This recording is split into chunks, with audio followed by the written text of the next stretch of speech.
ನಮಸ್ಕಾರ. Autism society Udupi ಹಾಗೂ you channel ಸಹಭಾಗಿತ್ವದಲ್ಲಿ ನಡೆಸುವ ಸ್ವಲೀನತೆ ಅರಿವಿನ ಹರಿವು ಮಾಸಿಕ ಸಂಚಿಕೆ 10ಕ್ಕೆ ಎಲ್ರಿಗೂ ಸ್ವಾಗತ. ನಾವು ಹಿಂದಿನ ಸಂಚಿಕೆಯಲ್ಲಿ ಆಟಿಸಮ್ ಮಕ್ಕಳ ಬಗ್ಗೆ, ಅವರ ಪೋಷಕರ ಮಾನಸಿಕ ಸಮಸ್ಯೆ ಬಗ್ಗೆ ಅಥವಾ ಆಟಿಸಮ್ ಮಕ್ಕಳ ಒಂದು ಚಿಕಿತ್ಸೆಯ ಬಗ್ಗೆ ಮಾಹಿತಿಯನ್ನು ನೀಡ್ತಾ ಬಂದಿದ್ದೇವೆ. ಹಾಗೆ ಇವತ್ತಿನ ಈ ಸಂಚಿಕೆಯಲ್ಲಿ ಆಟಿಸಮ್ ಮಕ್ಕಳ ಜೀವನೋಪಾಯವನ್ನು ಸೃಷ್ಟಿಸುವಲ್ಲಿ ವೃತ್ತಿಪರ ತರಬೇತಿಯ ಬಗ್ಗೆ ಮಾಹಿತಿಯನ್ನು ನೀಡಲಿಕ್ಕೆ ಬಂದಿದ್ದೇವೆ. ಈ ಮಾಹಿತಿಯನ್ನು ಅನೂಪ್ ಸಿನ್ಹಾ ಅವರು ನೀಡಲಿಕ್ಕೆ ಬಂದಿದ್ದಾರೆ. ಇವರು ಅಭಿವೃದ್ಧಿ ವಲಯದಲ್ಲಿ ಒಂದು ದಶಕದಷ್ಟು ಅನುಭವವನ್ನು ಹೊಂದಿದ್ದು, ವಿಶೇಷವಾಗಿ ಡಿಸೆಬಿಲಿಟೀಸ್ ವ್ಯಕ್ತಿಗಳನ್ನು ಮುಖ್ಯವಾಹಿನಿಗೆ ತರುವಲ್ಲಿ ಈಶಾನ್ಯ ಇಂಡಿಯಾ ಫೌಂಡೇಶನ್ನಲ್ಲಿ 31 ಜಿಲ್ಲೆಗಳ ಕಾರ್ಯಕ್ರಮ ನಿರ್ದೇಶಕರಾಗಿ ಜೀವನೋಪಾಯ ಹಾಗೂ ಸಾಮರ್ಥ್ಯಾಭಿವೃದ್ಧಿಯನ್ನು ಮುನ್ನಡೆಸುವ ನಿಟ್ಟಿನಲ್ಲಿ ಕೆಲಸವನ್ನು ಮಾಡ್ತಾ ಬಂದಿದ್ದಾರೆ. ಇವರನ್ನು ಈ ಕಾರ್ಯಕ್ರಮಕ್ಕೆ ನಾವು ಸ್ವಾಗತಿಸೋಣ. ನಮಸ್ಕಾರ, ಕಾರ್ಯಕ್ರಮಕ್ಕೆ ಸ್ವಾಗತ. ಧನ್ಯವಾದ. ಇವಾಗಲೇ ನಾನು ಹೇಳಿದೆ, ಹಿಂದಿನ ಸಂಚಿಕೆಗಳಲ್ಲಿ ನಾವು ಏನೆಲ್ಲ ಮಾಹಿತಿಗಳನ್ನು ನೀಡಿದ್ದೇವೆ ಹೇಳಿ. ಆದರೆ ಇವತ್ತಿನ ಈ ಒಂದು ಸಂಚಿಕೆ ತುಂಬ ವಿಶೇಷವಾಗಿದೆ. ಯಾಕೆಂತ ಹೇಳಿದರೆ, ವಿಶೇಷ ಮಕ್ಕಳನ್ನು ಅವರ ಒಂದು ಜೀವನೋಪಾಯವನ್ನು ಸೃಷ್ಟಿಸುವಲ್ಲಿ ವೃತ್ತಿಪರ ತರಬೇತಿ ಎಷ್ಟು ಮುಖ್ಯ ಅಥವಾ ಅದು ಯಾಕೆ ಬೇಕು, ಇದ್ರ ಬಗ್ಗೆ ಎಲ್ಲ ಮಾಹಿತಿಗಳನ್ನು ನೀಡಲಿಕ್ಕೆ ನೀವು ಬಂದಿದ್ದೀರಾ. ನನ್ನ ಮೊದಲ ಪ್ರಶ್ನೆ, ಜೀವನೋಪಾಯ ಎಲ್ರಿಗೂ ಮುಖ್ಯನೇ ಅಲ್ವಾ? ಆದರೆ ಈ ವಿಶೇಷ ಮಕ್ಕಳು ಅಂದರೆ ಆಟಿಸಮ್ ಮಕ್ಕಳ ಒಂದು ಜೀವನೋಪಾಯಕ್ಕೆ ವೃತ್ತಿಪರ ಶಿಕ್ಷಣ ಎಷ್ಟು ಮುಖ್ಯ ಅಂತೇಳಿ. ಎಲ್ರಿಗೂ ನಮಸ್ಕಾರ. ಸೊ ಮೊದಲನೇದಾಗಿ ಆಟಿಸಮ್ ಅಂತ ಬಂದ ಕೂಡಲೇ ಹೆಚ್ಚಾಗಿ ನಾವು ಮಕ್ಕಳಿಗೆ ಯಾವ ರೀತಿ ಒಂದು ಇಂಟರ್ವೆನ್ಷನ್ಸ್ ಬೇಕು, ಮಕ್ಕಳಿಗೆ ಯಾವ ರೀತಿ ಒಂದಷ್ಟು ಚಿಕಿತ್ಸೆಗಳು ಬೇಕು, ವಿಶೇಷ ಶಾಲೆಗಳ ಅಗತ್ಯತೆ, ಇದ್ರ ಬಗ್ಗೆ ಹೆಚ್ಚು ಮಾತಾಡ್ತೀವಿ ಹೊರತು ಇದೇ ಮಕ್ಕಳು ಮುಂದೆ ದೊಡ್ಡವರಾಗ್ತಿದ ಮೇಲೆ ವಯಸ್ಸಾಗತ್ತೆ, ಅವರಿಗೂ ಕೆಲಸ ಬೇಕು, ಅವರಿಗೂ ಒಂದಷ್ಟು ವೃತ್ತಿಪರ ತರಬೇತಿಗಳ ಮುಖ್ಯ ಅವಶ್ಯಕತೆ ಇದೆ ಅನ್ನುವ ಒಂದು ಮನಸ್ಥಿತಿಗೆ ನಾವು ಇನ್ನೂ ತಲುಪಿಲ್ಲ. ಸೊ ಆ ನಿಟ್ಟಿನಲ್ಲಿ ನಾವು ಈಗ ಸುಮಾರು 5 ವರ್ಷಗಳಿಂದ ಕೆಲಸ ಮಾಡ್ಕೊಂಡು ಬಂದಿದ್ದೀವಿ. ಸೊ 2018 ನಮ್ಮ ಈ ವೃತ್ತಿಪರ ತರಬೇತಿ ಸಂಬಂಧಪಟ್ಟಂತೆ ಕೆಲಸ ಸ್ಟಾರ್ಟ್ ಆಗಿತ್ತು. ಸೊ ಒಂದು ಮುಖ್ಯವಾದ ಅಂಶ ಗಮನಿಸಬೇಕು ಅಂತ ಹೇಳಿದ್ರೆ, ನಮ್ಮ ಇಂಟರ್ನ್ಯಾಷನಲ್ ಲೇಬರ್ ಆರ್ಗನೈಸೇಷನ್ ಅಂತ ಏನು ಸಂಸ್ಥೆ ಇದೆ, ಅದರ ಪ್ರಕಾರ ಭಾರತ ದೇಶದಲ್ಲಿ ನಮ್ಮ ಅಂಗವಿಕಲತರ ಏನು ಕ್ಷೇತ್ರಗಳಿದೆ ಅವರು ನಮ್ಮ ಎಕನಾಮಿಕ್ ಆಕ್ಟಿವಿಟಿನಲ್ಲಿ ಅವ್ರು ಪಾಲ್ಗೊಳ್ತಾ ಇಲ್ಲ. ಸೊ ಹಾಗಾಗಿ ನಮ್ಮ ಭಾರತ ದೇಶದಲ್ಲಿ 7% GDP ಲಾಸ್ ಆಗತ್ತೆ ಅಂತ ಹೇಳ್ತಾರೆ. ಸೊ ಹಾಗಾಗಿ ನಾವು ಅಂಗವಿಕಲರನ್ನ ಮುಖ್ಯವಾಹಿನಿಗೆ ತರೋದಕ್ಕೆ ಎಕನಾಮಿಕ್ ಎಂಪವರ್ಮೆಂಟ್ ಬಹಳ ಮುಖ್ಯ. ಅದು ಒಂದು. ಎರಡನೇ ಪಾತ್ರ ಏನು ಅಂತ ಹೇಳಿದ್ರೆ, ನಾವು ಯಾವಾಗ ಅವ್ರನ್ನ ಒಂದು ಮೇನ್ ಸ್ಟ್ರೀಮ್ ಎಕನಾಮಿಕ್ಗೆ ತರ್ತೀವೋ ಆಗ ಅವರಿಗೆ ಒಂದಷ್ಟು ಸ್ವಾವಲಂಬನೆ ಮತ್ತೆ ಅದೇ ರೀತಿ ಸ್ವಾತಂತ್ರ್ಯ ಮತ್ತೆ ಸಮಾಜದಲ್ಲಿ ಎಲ್ಲರ ಜೊತೆ ಬೆರೆಯುವಂತ ಒಂದು ಅವಕಾಶ, ಇದೆಲ್ಲ ಸಾಧ್ಯ ಆಗತ್ತೆ. ಸೊ ಹಾಗಾಗಿ ಆಟಿಸಮ್ ವ್ಯಕ್ತಿಗಳು ಕೂಡ ಮುಖ್ಯವಾಹಿನಿಗೆ ಬರೋದಕ್ಕೆ ಜೀವನೋಪಾಯ ಒಂದು ಬಹಳ ಮುಖ್ಯ. ಓಕೆ, ಜೀವನೋಪಾಯ ಎಷ್ಟು ಮುಖ್ಯ ಅಂತೇಳಿ ಹೇಳಿದ್ರಿ, ಅಂದರೆ ವಿಶೇಷ ಮಕ್ಕಳಿಗೆ. ಹಾಗೆ ಈ ಜೀವನೋಪಾಯವನ್ನು ರಚಿಸುವಲ್ಲಿ ಸ್ಟಾರ್ಟಿಂಗ್ ವಿಧಾನಗಳು ಅಂದರೆ ಆರಂಭಿಕ ವಿಧಾನಗಳು ಏನೆಲ್ಲ ಇದೆ? ಓಕೆ, ಸೊ ಆಟಿಸಮ್ ವ್ಯಕ್ತಿಗಳಿಗೆ ಅಥವಾ ಮಕ್ಕಳಿಗೆ ತಗೊಂಡ್ರೆ ಅವರು ಬೇರೆ ಮಕ್ಕಳ ರೀತಿ ನೈಜ ಜೀವನದ ಒಂದು ಏನು ಎಕ್ಸ್ಪೋಜರ್ ಅಥವಾ ಎಕ್ಸ್ಪೀರಿಯನ್ಸ್ ಏನಿದೆ ಅದು ಅಷ್ಟು ಸುಲಭವಾಗಿಲ್ಲ. ಅವರ ಪ್ರಪಂಚ ಸ್ವಲ್ಪ ಸೀಮಿತವಾಗಿರುತ್ತೆ. ಮನೆ, ನಂತರ ಸಾಧ್ಯ ಆದರೆ ಲಭ್ಯ ಇದ್ರೆ ವಿಶೇಷ ಶಾಲೆ, ಮತ್ತೆ ಪುನಃ ಮನೆ, ಇಷ್ಟೇ ಅವರ ಪ್ರಪಂಚ ಇರುತ್ತೆ. ಸೊ ಹಾಗಾಗಿ ಒಂದು ಫಸ್ಟ್ ನಾವೇನ್ ಮಾಡಬಹುದು ಅಂತ ಹೇಳಿದ್ರೆ, ಅವ್ರಿಗೆ ನೈಜ ಜೀವನದ ಅಥವಾ ರಿಯಲ್ ವರ್ಲ್ಡ್ ಎಕ್ಸ್ಪೀರಿಯನ್ಸ್ ಅಂತ ಏನ್ ಕರಿತೀವಿ ಅದನ್ನ ಸಾಧ್ಯವಾದಷ್ಟು ಕಲ್ಪಿಸ್ಕೊಡ್ಬೇಕು. ಸೊ ಅದನ್ನ ಕಲ್ಪಿಸ್ಕೊಡ್ತಾ ನಾವು 3 ಹಂತಗಳಾಗಿ ಡಿವೈಡ್ ಮಾಡ್ತೀವಿ. ಮೊದಲನೇದು ಅವರಲ್ಲಿರುವಂತ ಒಂದು ಸಮರ್ಥತೆಯನ್ನ ಗುರುತಿಸಬೇಕು. ಒಂದು ವ್ಯಕ್ತಿ ಅಂತ ಹೇಳಿದ್ಮೇಲೆ ವ್ಯಕ್ತಿಗೆ ಒಂದಷ್ಟು ಸಮರ್ಥತೆ ಇರುತ್ತೆ, ಒಂದಷ್ಟು ಅಸಮರ್ಥತೆ ಇರುತ್ತೆ. ಅಸಮರ್ಥತೆ ಮೇಲೆ ಆಲ್ರೆಡಿ ಕೆಲಸ ಮಾಡೋದಕ್ಕೆ ಸ್ಪೆಷಲ್ ಸ್ಕೂಲ್ಗಳಿವೆ, ಅವ್ರು ಏನೇನ್ ಚಾಲೆಂಜಸ್ ಇತ್ತು ಅದ್ಮೇಲೆ ವರ್ಕ್ ಮಾಡಬಹುದು. ಬಟ್ ಆ ವ್ಯಕ್ತಿನಲ್ಲಿ ಒಂದಷ್ಟು ಸಮರ್ಥತೆ ಇರುತ್ತಲ್ಲ, ಅದನ್ನ ಗುರುತಿಸುವ ಒಂದು ಪರಿಕಲ್ಪನೆಯನ್ನ ನಾವು ಹೊಂದ್ಕೋಬೇಕು. ಅದನ್ನ ಸ್ಟ್ರೆಂತ್ ಬೇಸ್ಡ್ ಅಪ್ರೋಚ್ ಅಂತ ಕರೀತಾರೆ, ಅಥವಾ ಶಕ್ತಿ ಆಧಾರಿತ. ಆ ವ್ಯಕ್ತಿಯಲ್ಲಿ ಇರುವಂತಹ ಶಕ್ತಿಯನ್ನ ಗುರುತಿಸಿ, ಸಮರ್ಥತೆಯನ್ನ ಗುರುತಿಸಿ, ಅದನ್ನ ಪೋಷಿಸಿ, ನಂತರ ಅದಕ್ಕೆ ಆದ ಒಂದು ಔಟ್ಕಮ್ ಬರುತ್ತೆ. ಈಗ ಉದಾಹರಣೆ ತಗೊಳ್ಳೋಣ. ಒಂದು ವ್ಯಕ್ತಿ, ಒಂದು ಹುಡುಗನಿಗೆ ಸಾಕ್ಷರತೆ ಇದೆ ಅಂತ ಅನ್ಕೊಂಡ್ರೆ ಫಸ್ಟು ಬರೆಯೋದಕ್ಕೆ ಟ್ರೈ ಮಾಡ್ತಾನೆ. ನಂತರ ಆ ವ್ಯಕ್ತಿಗೆ ನಾವು ಕಂಪ್ಯೂಟರ್ ಇಂಟ್ರೊಡ್ಯೂಸ್ ಮಾಡ್ಬೋದಾ, ಟೈಪಿಂಗ್ ಕಲಿಸ್ಬೋದಾ, ಟೈಪಿಂಗ್ ಮಾಡಿದ ನಂತರ ಅದರದ್ದೇ ಸಂಬಂಧಪಟ್ಟಂತೆ ಯಾವ್ದಾದ್ರು ಕೆಲಸ ಸಿಗ್ಬೋದಾ. ಸೊ ಹಾಗಾಗಿ ಪ್ರತಿಯೊಂದು ವ್ಯಕ್ತಿಯಲ್ಲೂ ಆ ಸಮರ್ಥತೆಯನ್ನ ಗುರುತಿಸಿ ಪೋಷಿಸಿ ಅದರದೇ ಒಂದು ಔಟ್ಕಮ್ ನ ನಾವೇ ರಚಿಸಬೇಕು. ಇದು ನಮ್ಮ ಪ್ರೊಫೆಷನಲ್ ಅಥವಾ ನಮ್ಮ ಸಮಾಜದ ಜವಾಬ್ದಾರಿ ಆಗುತ್ತೆ. ಅಂದ್ರೆ ಅವರಲ್ಲಿರುವಂತ ಸಾಮರ್ಥ್ಯ ಕಂಡುಹಿಡಿದು ಅವರಿಗೆ ಕೆಲಸ ಸಿಗುವ ತನಕ, ಅವರ ಕಾಲ ಮೇಲೆ ನಿಲ್ಲುವ ತನಕ ನೀವು ಕೆಲಸ ಮಾಡ್ತೀರಾ? ಖಂಡಿತ ಅಲ್ವಾ? ಓಕೆ. ಇನ್ನು ಈ ಪ್ರೀ ವೊಕೇಶನಲ್ ಟ್ರೈನಿಂಗ್ ಅಂತೇಳಿ ಏನಿದೆ, ಅಂದ್ರೆ ಏನು, ಅದರ ಮಹತ್ವ ಏನಿದೆ ಅಂತೇಳಿ? ಸೊ ನಾವು ವೃತ್ತಿಪರ ತರಬೇತಿ ವೊಕೇಶನಲ್ ಟ್ರೈನಿಂಗ್ ನ ಸುಮಾರು 18 ವರ್ಷ ಆದ ನಂತರ ಇಂಟ್ರೊಡ್ಯೂಸ್ ಮಾಡ್ತೀವಿ. ಆದ್ರೆ ಪೂರ್ವ ವೃತ್ತಿಪರ ಪ್ರೀ ವೊಕೇಶನಲ್ ಟ್ರೈನಿಂಗ್ ನ ಸುಮಾರು 12ನೇ ವಯಸ್ಸಿಂದನೇ ಪ್ರಾರಂಭ ಮಾಡಬೇಕಾಗುತ್ತೆ. ಅದರ ಮೂಲ ಉದ್ದೇಶ ಏನು ಅಂತ ಹೇಳಿದ್ರೆ, ಒಂದು ಯಾವ ಯಾವ ವೃತ್ತಿಪರ ತರಬೇತಿಗಳ ಏನಿದೆಯೋ ಅದ್ರದ್ದು ಎಲ್ಲ ಒಂದು ಸಣ್ಣ ತುಣುಕನ್ನ ನಾವು ಚಿಕ್ಕ ವಯಸ್ಸಿನಲ್ಲೇ ಪ್ರಾರಂಭ ಮಾಡಬೇಕು. ಉದಾಹರಣೆಗೆ ಯಾವುದಾದ್ರೂ ಮಗುಗೆ ಅಥವಾ ಕಲರ್ಸ್ ಬಣ್ಣಗಳು ಇಷ್ಟ ಅಂತ ಹೇಳಿದ್ರೆ, ನಾವು ಬಣ್ಣ ಸಂಬಂಧಪಟ್ಟಂತೆ ಏನೇನು ಚಟುವಟಿಕೆ ಇದೆ, ಈಗ ಬಟ್ಟೆ ಅಥವಾ ದಾರ ಪೋಣಿಸೋದು, ಸೊ ಈ ರೀತಿ ಚಟುವಟಿಕೆಗಳನ್ನ ಕೊಟ್ಟು ಒಂದು ಅವರ ಮೋಟರ್ ಸ್ಕಿಲ್ಸ್ ಇಂಪ್ರೂವ್ ಆಗ್ತಾ ಇದೆ, ಮತ್ತೆ ನಾವು ಮುಂದೆ ಅವನು ಟೈಲರಿಂಗ್ ಮಾಡಬಹುದು ಅನ್ನೋ ಪರಿಕಲ್ಪನೆನ ಹೊಂದ್ಕೊಂಡು ಸ್ಟಾರ್ಟಿಂಗ್ ಅಲ್ಲೇ ಚಿಕ್ಕದಾಗಿ ಏನಾದರೂ ಪ್ರಾರಂಭ ಮಾಡ್ತೀವಿ. ಅದೇ ರೀತಿ ಯಾರಾಗಾದ್ರೂ ಕುಕ್ಕಿಂಗ್ ಅಡಿಗೆ ಕೆಲಸದಲ್ಲಿ ಆಸಕ್ತಿ ಇದೆ ಅಂತ ಹೇಳಿದ್ರೆ ಸಣ್ಣ ವಯಸ್ಸಲ್ಲೇ ಮೆಜರ್ಮೆಂಟ್ ಹೇಳ್ಕೊಡ್ಬೇಕು. ಈಗ ಇಬ್ಬರಿಗೆ ಅಡಿಗೆ ಮಾಡ್ಬೇಕು ಅಂದ್ರೆ ಎಷ್ಟು ಬೇಕು, ಅಥವಾ ಇಂಗ್ರೀಡಿಯೆಂಟ್ಸ್ ನ ಗುರುತಿಸೋಂಗ್ ಮಾಡಬೇಕು. ಸೊ ಇದನ್ನೆಲ್ಲ ಪರಿಚಯಿಸೋದ್ರಿಂದ ಮುಂದೆ ಒಂದು ಕುಕಿಂಗ್ ದೇ ಆದ ಒಂದಷ್ಟು ಪ್ರೊಫೆಷನ್ ಕೇಟರಿಂಗ್ ಕೆಲಸಕ್ಕೆ ಹೋಗಿ ಬರೋ ರೀತಿ ತಯಾರು ಮಾಡಬಹುದು, ಬೇಕಿಂಗ್ ಕೂಡ ಮಾಡಬಹುದು. ಸೊ ಈ ರೀತಿ ಒಂದು ಲಾಂಗ್ ಟರ್ಮ್ ಗೋಲ್ ಇಟ್ಕೊಂಡು ನಾವು ಅದನ್ನ ಬ್ರೇಕ್ ಮಾಡಿ ಸಣ್ಣ ಸಣ್ಣ ತುಣುಕಲ್ಲಿ ಪ್ರೀ ವೊಕೇಶನಲ್ಲಿ ಪರಿಚಯ ಮಾಡ್ಕೊಡ್ಬೋದು. ಓಕೆ, ಇಷ್ಟೆಲ್ಲ ಕೆಲಸಗಳನ್ನು ಮಾಡ್ತಾ ಬಂದಿದ್ದೀರಾ. ಹಾಗೆ ಇನ್ನು ಪ್ರೌಢಾವಸ್ಥೆಯಿಂದ ವಯಸ್ಕರಾಗೋ ತನಕ ಒಂದು ಪರಿವರ್ತನೆ ಏನಿದೆ, ಅದರಲ್ಲಿರುವ ಯೋಜನೆ ಇರ್ತದಲ್ವ, ಅದರ ಪಾತ್ರ ಏನು ಅಂತ ಹೇಳಿ? ಹೌದು, ಆಕ್ಚುಲಿ ಇದು ಬಹಳ ಮುಖ್ಯವಾದ ಅಂಶ. ನಮ್ಮಲ್ಲಿ ಏನಿದೆ ಅಂತ ಹೇಳಿದ್ರೆ, ಸ್ಪೆಷಲ್ ಸ್ಕೂಲ್ಗಳಿದೆ, ಅದಾದ ನಂತರ ಡೈರೆಕ್ಟ್ ವೊಕೇಶನಲ್ ಟ್ರೈನಿಂಗ್ ಇದೆ. ಸೊ ಅಲ್ಲಿ ಮಧ್ಯದಲ್ಲಿ ಒಂದು ಗ್ಯಾಪ್ ಇದೆ, ಏನು ಅಡಾಲಸೆನ್ಸ್ ಇಂದ ಅಡಾಲ್ಟ್ಹುಡ್, ಅದೇನು ಗ್ಯಾಪ್ ಇದೆ ಅದು ಟ್ರಾನ್ಸಿಷನ್ ಪ್ಲಾನಿಂಗ್ ಅಂತ. ಅದು ಬಹಳ ಮುಖ್ಯ. ಯಾಕೆಂದ್ರೆ ನಾವು ಆ ವ್ಯಕ್ತಿನ ಸಮಾಜದಲ್ಲಿ ಸ್ವತಂತ್ರವಾಗಿ ಇರೋದಿಕ್ಕೆ ನಿರ್ಮಾಣ ಮಾಡುವಂತ ಒಂದು ಚಟುವಟಿಕೆ. ಆ ಸ್ವತಂತ್ರವಾಗಿ ಇರೋದಕ್ಕೆ ಈ ಟ್ರಾನ್ಸಿಷನ್ ಪ್ಲಾನಿಂಗ್ ಬಹಳ ಮುಖ್ಯ. ಸೊ ಇಲ್ಲಿ ನಮ್ಮ ಪೋಷಕರ ಪಾತ್ರ ಬಹಳ ಮುಖ್ಯ, ಮತ್ತೆ ಯಾರು ಪ್ರೊಫೆಷನಲ್ಸ್ ಸ್ಪೆಷಲ್ ಸ್ಕೂಲಲ್ಲಿ ಸ್ಪೆಷಲ್ ಎಜುಕೇಟರ್ಸ್ ಇರ್ತಾರೆ ಅವರ ಪಾತ್ರ ಬಹಳ ಮುಖ್ಯ, ಸೋಷಿಯಲ್ ವರ್ಕರ್ಗಳ ಪಾತ್ರ ಬಹಳ ಮುಖ್ಯ. ಸೊ ಇವರೆಲ್ಲರೂ ಒಟ್ಟಾಗಿ ಸೇರಿ ಒಂದು ವ್ಯಕ್ತಿಯ ಟ್ರಾನ್ಸಿಷನ್, ನಾವು ಮಕ್ಕಳಲ್ಲಿ IEP ಅಂತ ಮಾಡ್ತೀವಿ, ಅಂದ್ರೆ ಇಂಡಿವಿಜುವಲ್ ಎಜುಕೇಶನ್ ಪ್ಲಾನ್ ಅಂತ. ಅದೇ ರೀತಿ ಅಡಲ್ಟ್ಸಿಗೆ ಬಂದ್ರೆ ಇಂಡಿವಿಜುವಲ್ ಟ್ರಾನ್ಸಿಷನ್ ಪ್ಲಾನಿಂಗ್ ಅಂತ ಮಾಡ್ತೀವಿ. ಸೊ ಇದರ ಮೂಲ ಉದ್ದೇಶ ಏನು ಅಂತ ಹೇಳಿದ್ರೆ, ಆ ವ್ಯಕ್ತಿಗೆ ಯಾವ ಒಂದು ಸಾಮರ್ಥ್ಯತೆ ಇದೆ ಅದನ್ನ ಗುರುತಿಸಬೇಕು, ಮತ್ತೆ ಆ ವ್ಯಕ್ತಿಲಿರುವಂತ ಯಾವ ರೀತಿ ಇನ್ನ ತರಬೇತಿ ಕೊಟ್ರೆ ಆ ವ್ಯಕ್ತಿ ಸ್ವತಂತ್ರವಾಗಿರಬಹುದು ಅನ್ನೋದನ್ನ ಮಾಡಬೇಕು. ಮತ್ತೆ ಪೇರೆಂಟ್ಸ್, ಯಾರು ಕೇರ್ ಗಿವರ್ಸ್ ಅಂತ ಕರಿತೀವಿ, ಅವರು ಈ ನಾವೇನು ಕಲಿಸ್ತೀವಿ ಅದನ್ನ ಮನೆಯಲ್ಲಿ ಅಥವಾ ಜನರಲೈಸೇಷನ್ ಅಂತ ಹೇಳ್ತೀವಿ, ಅಂದ್ರೆ ನಾವೇನು ಕಲಿಸ್ತೀವೋ ಅದನ್ನ ಅಪ್ಲೈ ಮಾಡಬೇಕು. ಅದಕ್ಕೆ ಪೇರೆಂಟ್ಸ್ ಪಾತ್ರ ಬಹಳ ಮುಖ್ಯ ಆಗುತ್ತೆ. ಮತ್ತೆ ನಾಲ್ಕನೇದು, ನಾವು ಒಂದು ಪ್ಲಾನ್ ಅಂತ ಹಾಕೊಂಡ್ರೆ ಅದು ಅಲ್ಲಿಗೆ ನಿಲ್ಲೋದಿಲ್ಲ, ಅದು ಕಂಟಿನ್ಯೂಸ್ ವರ್ಕಿಂಗ್ ಡಾಕ್ಯುಮೆಂಟ್ ಅಂತ ಹೇಳ್ತೀವಿ. ಟ್ರಾನ್ಸಿಷನ್ ಪ್ಲಾನಿಂಗ್ ಯಾವಾಗಲೂ ವರ್ಕಿಂಗ್ ಡಾಕ್ಯುಮೆಂಟ್, ಅಂದ್ರೆ ಇದಕ್ಕೆ ಇಲ್ಲಿಗೆ ಮುಕ್ತಾಯ ಅಂತ ಇಲ್ಲ. ಆ ಮಗು ಇಷ್ಟು ಕಲಿತಾ ಇದೆ ಅಂತ ಹೇಳಿದ್ರೆ ನಾವು ನೆಕ್ಸ್ಟ್ ಕಲಿಯೋದಕ್ಕೆ ಆಡ್ ಮಾಡ್ಕೋಬೇಕು. ಸೊ ಇದು ಬಹಳ ಮುಖ್ಯ ಆಗುತ್ತೆ ಟ್ರಾನ್ಸಿಷನ್ ಪ್ಲಾನಿಂಗ್. ಹಾಗೆ ಇನ್ನು ಈ ಕೌಶಲ್ಯ ಅಭಿವೃದ್ಧಿಗಳನ್ನು ಹೇಗೆ ಹೆಚ್ಚಿಸಬಹುದು ಅಂತ ಹೇಳಿ? ಸೊ ಕೌಶಲ್ಯ ಅಭಿವೃದ್ಧಿ ನಮ್ಮ ಆಟಿಸಮ್ ಮಕ್ಕಳಿಗೆ ಅಂತ ತಗೊಂಡ್ರೆ ನೋಡಿ, ಇವ್ರಿಗೆ ಸಂವಹನೆಯಲ್ಲಿ ಒಂದು ಮತ್ತೆ ಸಮಾಜದಲ್ಲಿ ಬೆರೆಯೋದಿಕ್ಕೆ ಈ ಎರಡು ಕ್ಷೇತ್ರಗಳಲ್ಲಿ ಪರಿಣಾಮ ಇದೆ. ಸೊ ಹಂಗಾಗಿ ನಾವು ಕೌಶಲ್ಯ ಅಭಿವೃದ್ಧಿನ ಬೇರೆ ಅಂಗವಿಕಲತೆ ರೀತಿ ಕಂಪೇರ್ ಮಾಡೋದಕ್ಕೆ ಸಾಧ್ಯ ಇಲ್ಲ. ಸೊ ನಮ್ಮೊಂದು ಬೆಸ್ಟ್ ಪ್ರಾಕ್ಟೀಸ್ ಏನಂತ ಹೇಳ್ಬೋದು ಅಂದ್ರೆ, ಒಂದು 5 ರಿಂದ 6 ಕೌಶಲ್ಯಗಳನ್ನ ನಾವು ಗುರುತಿಸಿದೀವಿ. ಈ 5-6 ಕ್ಷೇತ್ರಗಳಲ್ಲಿ ಕೆಲಸ ಮಾಡೋದ್ರಿಂದ ಈ ವ್ಯಕ್ತಿಗಳನ್ನ ನಾವು ಸಮಾಜದ ಮುಖ್ಯವಾಹಿನಿಗೆ ತರಬಹುದು ಅಂತ. ಯಾವುದು 5-6? ಸೊ ಮೊದಲನೇದು ಸಂವಹನ ಕೌಶಲ್ಯಗಳು. ಅದು ಎಕ್ಸ್ಪ್ರೆಸಿವ್ ಇರ್ಬೋದು, ಅಥವಾ ರಿಸೆಪ್ಟಿವ್ ಕಮ್ಯುನಿಕೇಶನ್ ಸ್ಕಿಲ್ಸ್ ಇರ್ಬೋದು, ಅಥವಾ ಬರವಣಿಗೆ ಮೂಲಕ ಅವ್ರಿಗೇನು ಸಂವಹನೆ ಮಾಡ್ಬೋದು. ಸೊ ಅದು ಒಂದು. ಎರಡನೇದು ಅರಿವಿನ ಗ್ರಹಿಕೆ, ಅಥವಾ ನಾವೇನು ಹೇಳ್ತೀವಿ ಕಾಗ್ನಿಟಿವ್ ಸ್ಕಿಲ್ಸ್. ಅಲ್ಲಿ ಪ್ರಾಬ್ಲಮ್ ಸಾಲ್ವಿಂಗ್, ದೈನಂದಿನ ಜೀವನದ ಸಮಸ್ಯೆಗಳನ್ನ ಪರಿಹರಿಸುವುದು, ಅಥವಾ ರೀಸನಿಂಗ್, ತಾರ್ಕಿಕತೆ, ಇದೆಲ್ಲವನ್ನ ಒಳಗೊಳ್ಳುತ್ತೆ.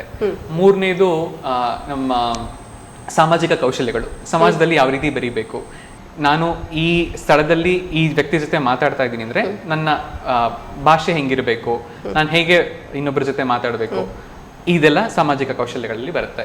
ಮತ್ತೆ ನಮ್ಮ ದೈನಂದಿನ ಚಟುವಟಿಕೆಗಳು ಫಂಕ್ಷನಲ್ ಲೈಫ್ ಸ್ಕಿಲ್ಸ್ ಅಂತ ಕರಿತೀವಿ. ಈಗ ಟೈಮ್ ಕಾನ್ಸೆಪ್ಟು, ಮನಿ ಮ್ಯಾನೇಜ್ಮೆಂಟು, ಇದೆಲ್ಲ ನಮ್ಮ functional life skills, cooking skills, ಇದೆಲ್ಲ ಇಂಡಿಪೆಂಡೆಂಟ್ ಮಾಡುವಂಥ ಚಟುವಟಿಕೆಗಳು. ಸೊ ಇದನ್ನ ಕೂಡ ಕಲಿಸ್ಬೋದು. ಮತ್ತೆ ಇನ್ನೊಂದು ಬಹಳ ಮುಖ್ಯವಾದ ಅಂಶ ಅಂತ ಹೇಳಿದ್ರೆ ಕಂಪ್ಯೂಟರ್ ಸ್ಕಿಲ್ಸ್. ಅಂದ್ರೆ ಆಕ್ಚುಲಿ ನಾನು ಕಂಪ್ಯೂಟರ್ ಸ್ಕಿಲ್ಸ್ ಅಂತ ಬಳಸೋದಕ್ಕಿಂತ ಡಿಜಿಟಲ್ ಸಾಕ್ಷರತೆ ಎಲ್ರಿಗೂ ಗೊತ್ತು, ಲಿಟ್ರಸಿ. ಆದ್ರೆ ಡಿಜಿಟಲ್ ಸಾಕ್ಷರತೆ ಬಹಳ ಮುಖ್ಯ. ಯಾಕೆಂದ್ರೆ ನಾವು ಎಲ್ಲರೂ ನಮ್ಮ ಕೈಯಲ್ಲಿ ಮೊಬೈಲ್ ಇಲ್ಲ ಅಂದ್ರೆ ಈಗ ನಡೆಯೋದೇ ಇಲ್ಲ. ಈಗ ಯಾವುದೇ ಗೌರ್ಮೆಂಟ್ ಸ್ಕೀಮ್ ಬಂದ್ರು ಮೊಬೈಲ್ ಲಿಂಕ್ ಮಾಡಿ ಬ್ಯಾಂಕಿಗೆ ಹಾಕಿರುವಂಥದ್ದು. ಸೊ ನಾವು ಆಟಿಸಮ್ ಮಕ್ಕಳಿಗೂ ಡಿಜಿಟಲ್ ಸಾಕ್ಷರತೆನ ಬಹಳ ಸಣ್ಣ ವಯಸ್ಸಿಂದನೇ ಕಲಿಸ್ತಾ ಬರಬೇಕು. ಯಾಕೆಂದ್ರೆ ಅವರು ನಾವು ಸಮಾಜದ ಮುಖ್ಯವಾಗಿ ತರಬೇಕು ಅಂದ್ರೆ ಡಿಜಿಟಲ್ ಸಾಕ್ಷರತೆ ಕೂಡ ಬಹಳ ಮುಖ್ಯ ಅಂತ ನಮ್ಮ ಭಾವನೆ. ಸೊ ಅದನ್ನ ಕಲಿಸ್ಕೊಂಡು ಬರ್ತಾ ಇದ್ದೀವಿ ಎಲ್ಲ ಮಕ್ಕಳಿಗೂ. ನೀವು ಹೇಳಿದ್ರಿ ಈಗ ಡಿಜಿಟಲ್ ಸಾಕ್ಷರತೆ ಅಂತೇಳಿ, ಮೊಬೈಲ್ನ ಉಪಯೋಗವನ್ನು ಹೇಗೆ ಬಳಸಬೇಕು ಅಂತ ಹೇಳಿಕೊಡ್ತೀರಿ ಹೇಳಿ. ಬಟ್ ಇದೇ ಯಾವುದು ಮುಂದೆ ಅವರ ಜೀವನದಲ್ಲಿ ಉಲ್ಟಾ ಹೊಡೆದ್ರೆ ಅಂತ ಹೇಳಿದ್ರೆ, ಮೊಬೈಲ್ಗೆ ಅಡಿಕ್ಟ್ ಆಗಿ ಹೋದ್ರೆ ಅಂತೇಳಿ ಅದರ ಬಗ್ಗೆ ಖಂಡಿತ ಒಂದು ಮುಖ್ಯವಾದ ಅಂಶ. ಅದ್ರ ಕೂಡ ಆಕ್ಚುಲಿ ನಾವು ವರ್ಚುವಲ್ ಆಟಿಸಮ್ ಬಗ್ಗೆ ಈಗ ಆಲ್ರೆಡಿ ಒಂದ್ಸಲ ಇದೇ ಕಾರ್ಯಕ್ರಮದಲ್ಲಿ ಮಾತಾಗಿತ್ತು. ಸೊ ಮೊಬೈಲ್ನ ನಾವು ಯಾವುದೇ ಒಂದು ತಂತ್ರಜ್ಞಾನನ ಅದನ್ನ ಬಳಸುವ ರೀತಿ ಅದು ನಮ್ಮ ಕೈಲಿದೆ. ಅಥವಾ ಯಾರು ಈಗ ಪೋಷಕರು ಏನಿರ್ತಾರೆ ಅವರು ಯಾವುದೋ ಕೆಲಸದಲ್ಲಿ ಬ್ಯುಸಿ ಆಗಿರೋದ್ರಿಂದ ಮಗು ಕೈಲಿ ಮೊಬೈಲ್ ಕೊಟ್ಟು ಹೋಗೋದು, ಅದು ಅವ್ರು ಎಸ್ಕೇಪ್ ಆಗ್ತಿರುವಂತ ಒಂದು ಇದು.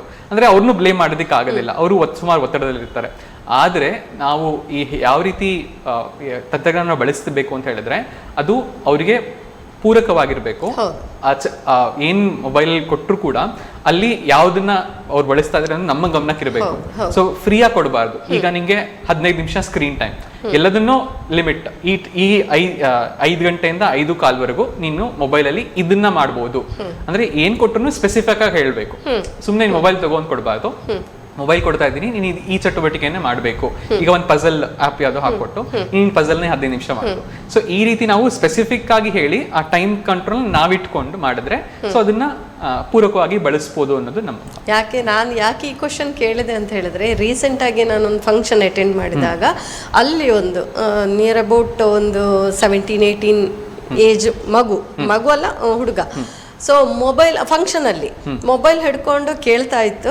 ಸೊ ಅವರು ಆ ಒಂದು ಸಾಂಗ್ ಹಾಕೊಟ್ಟಿದ್ರ ಏನಂತ ಹೇಳಿ ಗೊತ್ತಿಲ್ಲ, ತುಂಬಾನೇ ಯೂಸ್ ಮಾಡ್ತಾ ಇದ್ದದ್ರಿಂದಾಗಿ ನನಗೆ ಈ ಒಂದು ನೆನಪಿಗೆ ಬಂತು. ಅದಕ್ಕೋಸ್ಕರ ಕೇಳಿದಂಥ ವಿಷಯ ಇದು. ಅದು ಅಲ್ಲದೆ ಉದ್ಯೋಗ ಕೌಶಲ್ಯಗಳನ್ನು ಹೇಗೆ ಹೆಚ್ಚಿಸ್ಬೋದು ಅಥವಾ ಯಾಕೆ ಮುಖ್ಯ ಆಗಿರ್ತದೆ ಅಂತ ಹೇಳಿ. ಈಗ ನಾವು ಆಟಿಸಮ್ ವ್ಯಕ್ತಿಗಳನ್ನ ಬಿಟ್ಬಿಡೋಣ. ಜನರಲ್ ಈಗ ಯಾರು ಕಾಲೇಜ್ಗೆ ಹೋಗ್ತಾರೋ ಬೇರೆ ಮಕ್ಕಳು, ಅವರು ಈ ಕಾಲೇಜ್ ಮುಗಿದ ತಕ್ಷಣ ಎಲ್ರಿಗೂ ಕೂಡಲೇ ಕೆಲಸ ಸಿಗ್ತಾ ಇಲ್ಲ. ಯಾಕೆಂದ್ರೆ ಆ ಉದ್ಯೋಗ ಕೌಶಲ್ಯಗಳು ಅಥವಾ ನಾವು ಎಂಪ್ಲಾಯಬಿಲಿಟಿ ಸ್ಕಿಲ್ಸ್ ಅಂತ ಏನ್ ಕರಿತೀವಿ ಅದು ನಮ್ಮ ಎಜುಕೇಶನ್ ನಲ್ಲಿ ಬೈ ಡಿಫಾಲ್ಟ್ ಬರ್ತಾ ಇಲ್ಲ. ಸೊ ಅದನ್ನ ಸಪರೇಟ್ ಆಗಿ ಎಂಪ್ಲಾಯಬಿಲಿಟಿ ಸ್ಕಿಲ್ಸ್ ಅಂತ ಟ್ರೈನಿಂಗ್ ಕೂಡ ಮಾಡ್ತಾರೆ ಸುಮಾರು ಕಡೆ. ಸೊ ಅದೇ ಕೌಶಲ್ಯಗಳನ್ನ ನಮ್ಮ ಆಟಿಸಮ್ ಮಕ್ಕಳಿಗೂ ಕೂಡ ನಾವು ಸಣ್ಣ ವಯಸ್ಸಿಂದನೇ ಕಲಿಸ್ತಾ ಬರಬೇಕು. ಸೊ ಅದಕ್ಕೆ ಮೊದಲನೇ ಅಂಶ ಏನು ಅಂತ ಹೇಳಿದ್ರೆ, ನಾವು ಡಿಸಿಷನ್ ಮೇಕಿಂಗ್ ಅಂತ ಒಂದು ಸ್ಕಿಲ್ ಕಲಿಸ್ತೀವಿ. ಅಂದ್ರೆ ಸ್ವಂತವಾಗಿ ತಮಗೇನ್ ಬೇಕೋ ತಾವೇ ಒಂದು ನಿರ್ಧಾರವನ್ನ ಸೂಚಿಸುವಂಥದ್ದು. ಸೊ ಸಣ್ಣ ವಯಸ್ಸಲ್ಲಿ ಉದಾಹರಣೆ ಕೊಡ್ತೀನಿ. ಮಗು ತಾಯಿಗೆ ನಂಗೆ ಈ ತಿಂಡಿ ಬೇಕು ಅಂತ ಕೇಳಿದ್ರೆ ಅದು ಸ್ವಂತವಾಗಿ ತನಗೆ ಏನ್ ಬೇಕು ಅಂತ ಕೇಳ್ತಾ ಇದೆ. ಸೊ ಆ ತಾಯಿ ಅದನ್ನ ಮಾಡ್ಕೊಡ್ಬೇಕು. ಅದೇ ರೀತಿ ಎಸ್ಪೆಷಲಿ ಆಟಿಸಮ್ ಮಕ್ಕಳಲ್ಲಿ ಪೇರೆಂಟ್ಸ್ ಡಿಸೈಡ್ ಮಾಡ್ತಾರೆ, ಮಗು ಈ ಕಲರ್ ಬಟ್ಟೆ ಇವತ್ತು ಹಾಕೊಳ್ಳಿ, ಇದನ್ನ ಕೊಟ್ರೆ ತಿನ್ಲಿ ಅಂತ. ತಪ್ಪಲ್ಲ, ಬಟ್ ಅವ್ರು ಅದನ್ನ ಬೆಳೆಸ್ಕೊಂಡ್ ಬಂದಿರುವಂತ ರೀತಿ ಅದು. ಬಟ್ ನಾವು ಮಗುಗೆ ಅವಾಗ್ಲೇನೆ ಸ್ವತಂತ್ರವಾಗಿ ನಿರ್ಧಾರವನ್ನ ಅಥವಾ ಒಂದು ಡಿಸಿಷನ್ ಮೇಕಿಂಗ್ ಚಾಯ್ಸ್ ಕೊಡೋದ್ರಿಂದ ಮುಂದೆ ದೊಡ್ಡವರಾದ್ಮೇಲೆ ಆ ಒಂದು ಡಿಸಿಷನ್ ಮೇಕಿಂಗ್ ನ ಹೆಲ್ಪ್ ಆಗುತ್ತೆ. ಸೊ ಅವರಿಗೆ ಒಂದಷ್ಟು ಸೆಲ್ಫ್ ಅವೇರ್ನೆಸ್, ತಮ್ಮ ಬಗ್ಗೆ ಅರಿವು ಬರುವಂತದ್ದು. ಮತ್ತೆ ಒಂದು ಗುರಿ, ನನ್ನ ಜೀವನದಲ್ಲಿ ಇದು ಒಂದು ಗುರಿ ತಲುಪಬೇಕು. ಆ ಗುರಿ ತಲುಪೋದಕ್ಕೆ ನಾನು ಇವಾಗ ಈ ದಿನ ಬೆಳಗ್ಗೆಯಿಂದ ಸಂಜೆ ಇಷ್ಟೊತ್ತು ಕೆಲಸ ಮಾಡಬೇಕು. ಈ ಕೆಲಸ ಮಾಡೋದ್ರಿಂದ ನನಗೆ ತಿಂಗಳಿಗೆ ಇಷ್ಟು ಹಣ ಸಿಗತ್ತೆ. ಆ ಹಣ ಸಿಗೋದ್ರ ಮೂಲಕ ನಾನು ಗುರಿ ತಲುಪೋದು. ಸೊ ಈ ರೀತಿ ಎಲ್ಲವನ್ನ ನಾವು ಬ್ರೇಕ್ ಡೌನ್ ಮಾಡಿ ಸಣ್ಣ ಸಣ್ಣ ಹಂತವಾಗಿ ಕಲಿಸ್ತಾ ಹೋಗ್ಬೇಕು. ಮತ್ತೆ ಈಗ ಯಾವ ಕೆಲಸ ಮಾಡ್ತಾರೆ ಅನ್ನೋದನ್ನು ಕೂಡ ನಾವು ಗಮನಿಸ್ತಾ ಬರಬೇಕು. ಈ ವ್ಯಕ್ತಿಯಲ್ಲಿ ಈ ಸಾಮರ್ಥ್ಯಗಳಿದೆ ಅಂತ ಹೇಳಿದ್ರೆ ಈ ಸಾಮರ್ಥ್ಯಗಳ ಆಧಾರದ ಮೇಲೆ ಯಾವ ಕೆಲಸ ಮಾಡಬಲ್ಲರು ಅದನ್ನ ಕೂಡ ನಾವು ನಮ್ಮ ಉದ್ಯೋಗ ಕೌಶಲ್ಯಗಳಲ್ಲಿ ಅಳವಡಿಸ್ಕೊಳ್ಬೇಕು. ಮತ್ತೆ ಇನ್ನೊಂದು ಬಹಳ ಮುಖ್ಯವಾದ ಅಂಶ ಅಂತ ಹೇಳಿದ್ರೆ, ಕೆಲವು ಆಟಿಸಮ್ ವ್ಯಕ್ತಿಗಳಿಗೆ ಅಂದ್ರೆ ಯಾರಿಗೆ ಸ್ವಲ್ಪ ಸಂವಹನ ಕೌಶಲ್ಯಗಳು ಹೆಚ್ಚಾಗಿ ಇರುತ್ತೋ ಅಂಥವ್ರು ಆಟಿಸಮ್ ಅಡ್ವೊಕೇಟ್ಸ್ ಅಂತ ಕರಿತೀವಿ. ಅವ್ರು ಹೇಳಿರುವಂತ ಮಾತು ಅಂತ ಏನು ಅಂತ ಹೇಳಿದ್ರೆ, ತಮ್ಮಲ್ಲಿರುವ ಸಮಸ್ಯೆಯನ್ನ ತಾವೇ ಪ್ರಪಂಚಕ್ಕೆ ಹೇಳುವಂತದ್ದು. ಈಗ ನೀವು ನನ್ನ ಜೊತೆ ಕೆಲಸ ಮಾಡ್ಬೇಕು ಅಂತ ಹೇಳಿದ್ರೆ ನೀವು ನನ್ಗೆ ಓರಲ್ ಆಗಿ ಏನಾದ್ರು ಸೂಚನೆ ಕೊಟ್ರೆ ನನ್ಗೆ ಅದನ್ನ ಪರಿಪಾಲಿಸೋದಕ್ಕೆ ಕಷ್ಟ. ಸೊ ಹಂಗಾಗಿ ನೀವು ನಂಗೆ ಬರ್ದ್ ಕೊಟ್ಬಿಡಿ ಅಥವಾ ನಂಗೆ ಇಮೇಲ್ ಮೂಲಕ ಕಳಿಸೋದ್ರಿಂದ ನಾನು ಆ ಇಮೇಲ್ ಅನ್ನು ಓದ್ಬಿಟ್ಟು ನಾ ಕೆಲಸ ಮಾಡ್ಕೊಡ್ತೀನಿ. ಸೊ ಈ ರೀತಿಯಾದ ಒಂದಷ್ಟು ಸೆಲ್ಫ್ ಅವೇರ್ನೆಸ್ ಮೂಲಕ ಅವರೇ ಅಡ್ವೊಕೇಟ್ ಮಾಡ್ಕೋತಾರೆ. ಸೆಲ್ಫ್ ಅಡ್ವೊಕಸಿ ಅಂತ ಕರಿತೀವಿ. ಈ ಕೌಶಲ್ಯವನ್ನ ಕಲಿಸಬಹುದು. ಸೊ ಇದನ್ನ ನಾವು ಡಿಸಬಿಲಿಟಿ ರಿಲೇಟೆಡ್ ಎಟಿಕೇಟ್ಸ್ ಅಂತ ಕರಿತೀವಿ. ಅಂದ್ರೆ ಅವ್ರ ಬಗ್ಗೆ ಅವ್ರಿಗೆ ಅರಿವು ಮೂಡಿಸಿ ಅವ್ರ ಸಮಸ್ಯೆಗಳಿಗೆ ಅವರೇ ಪರಿಹಾರವನ್ನ ಪ್ರಪಂಚಕ್ಕೆ ಹೇಳುವಂಥದ್ದು.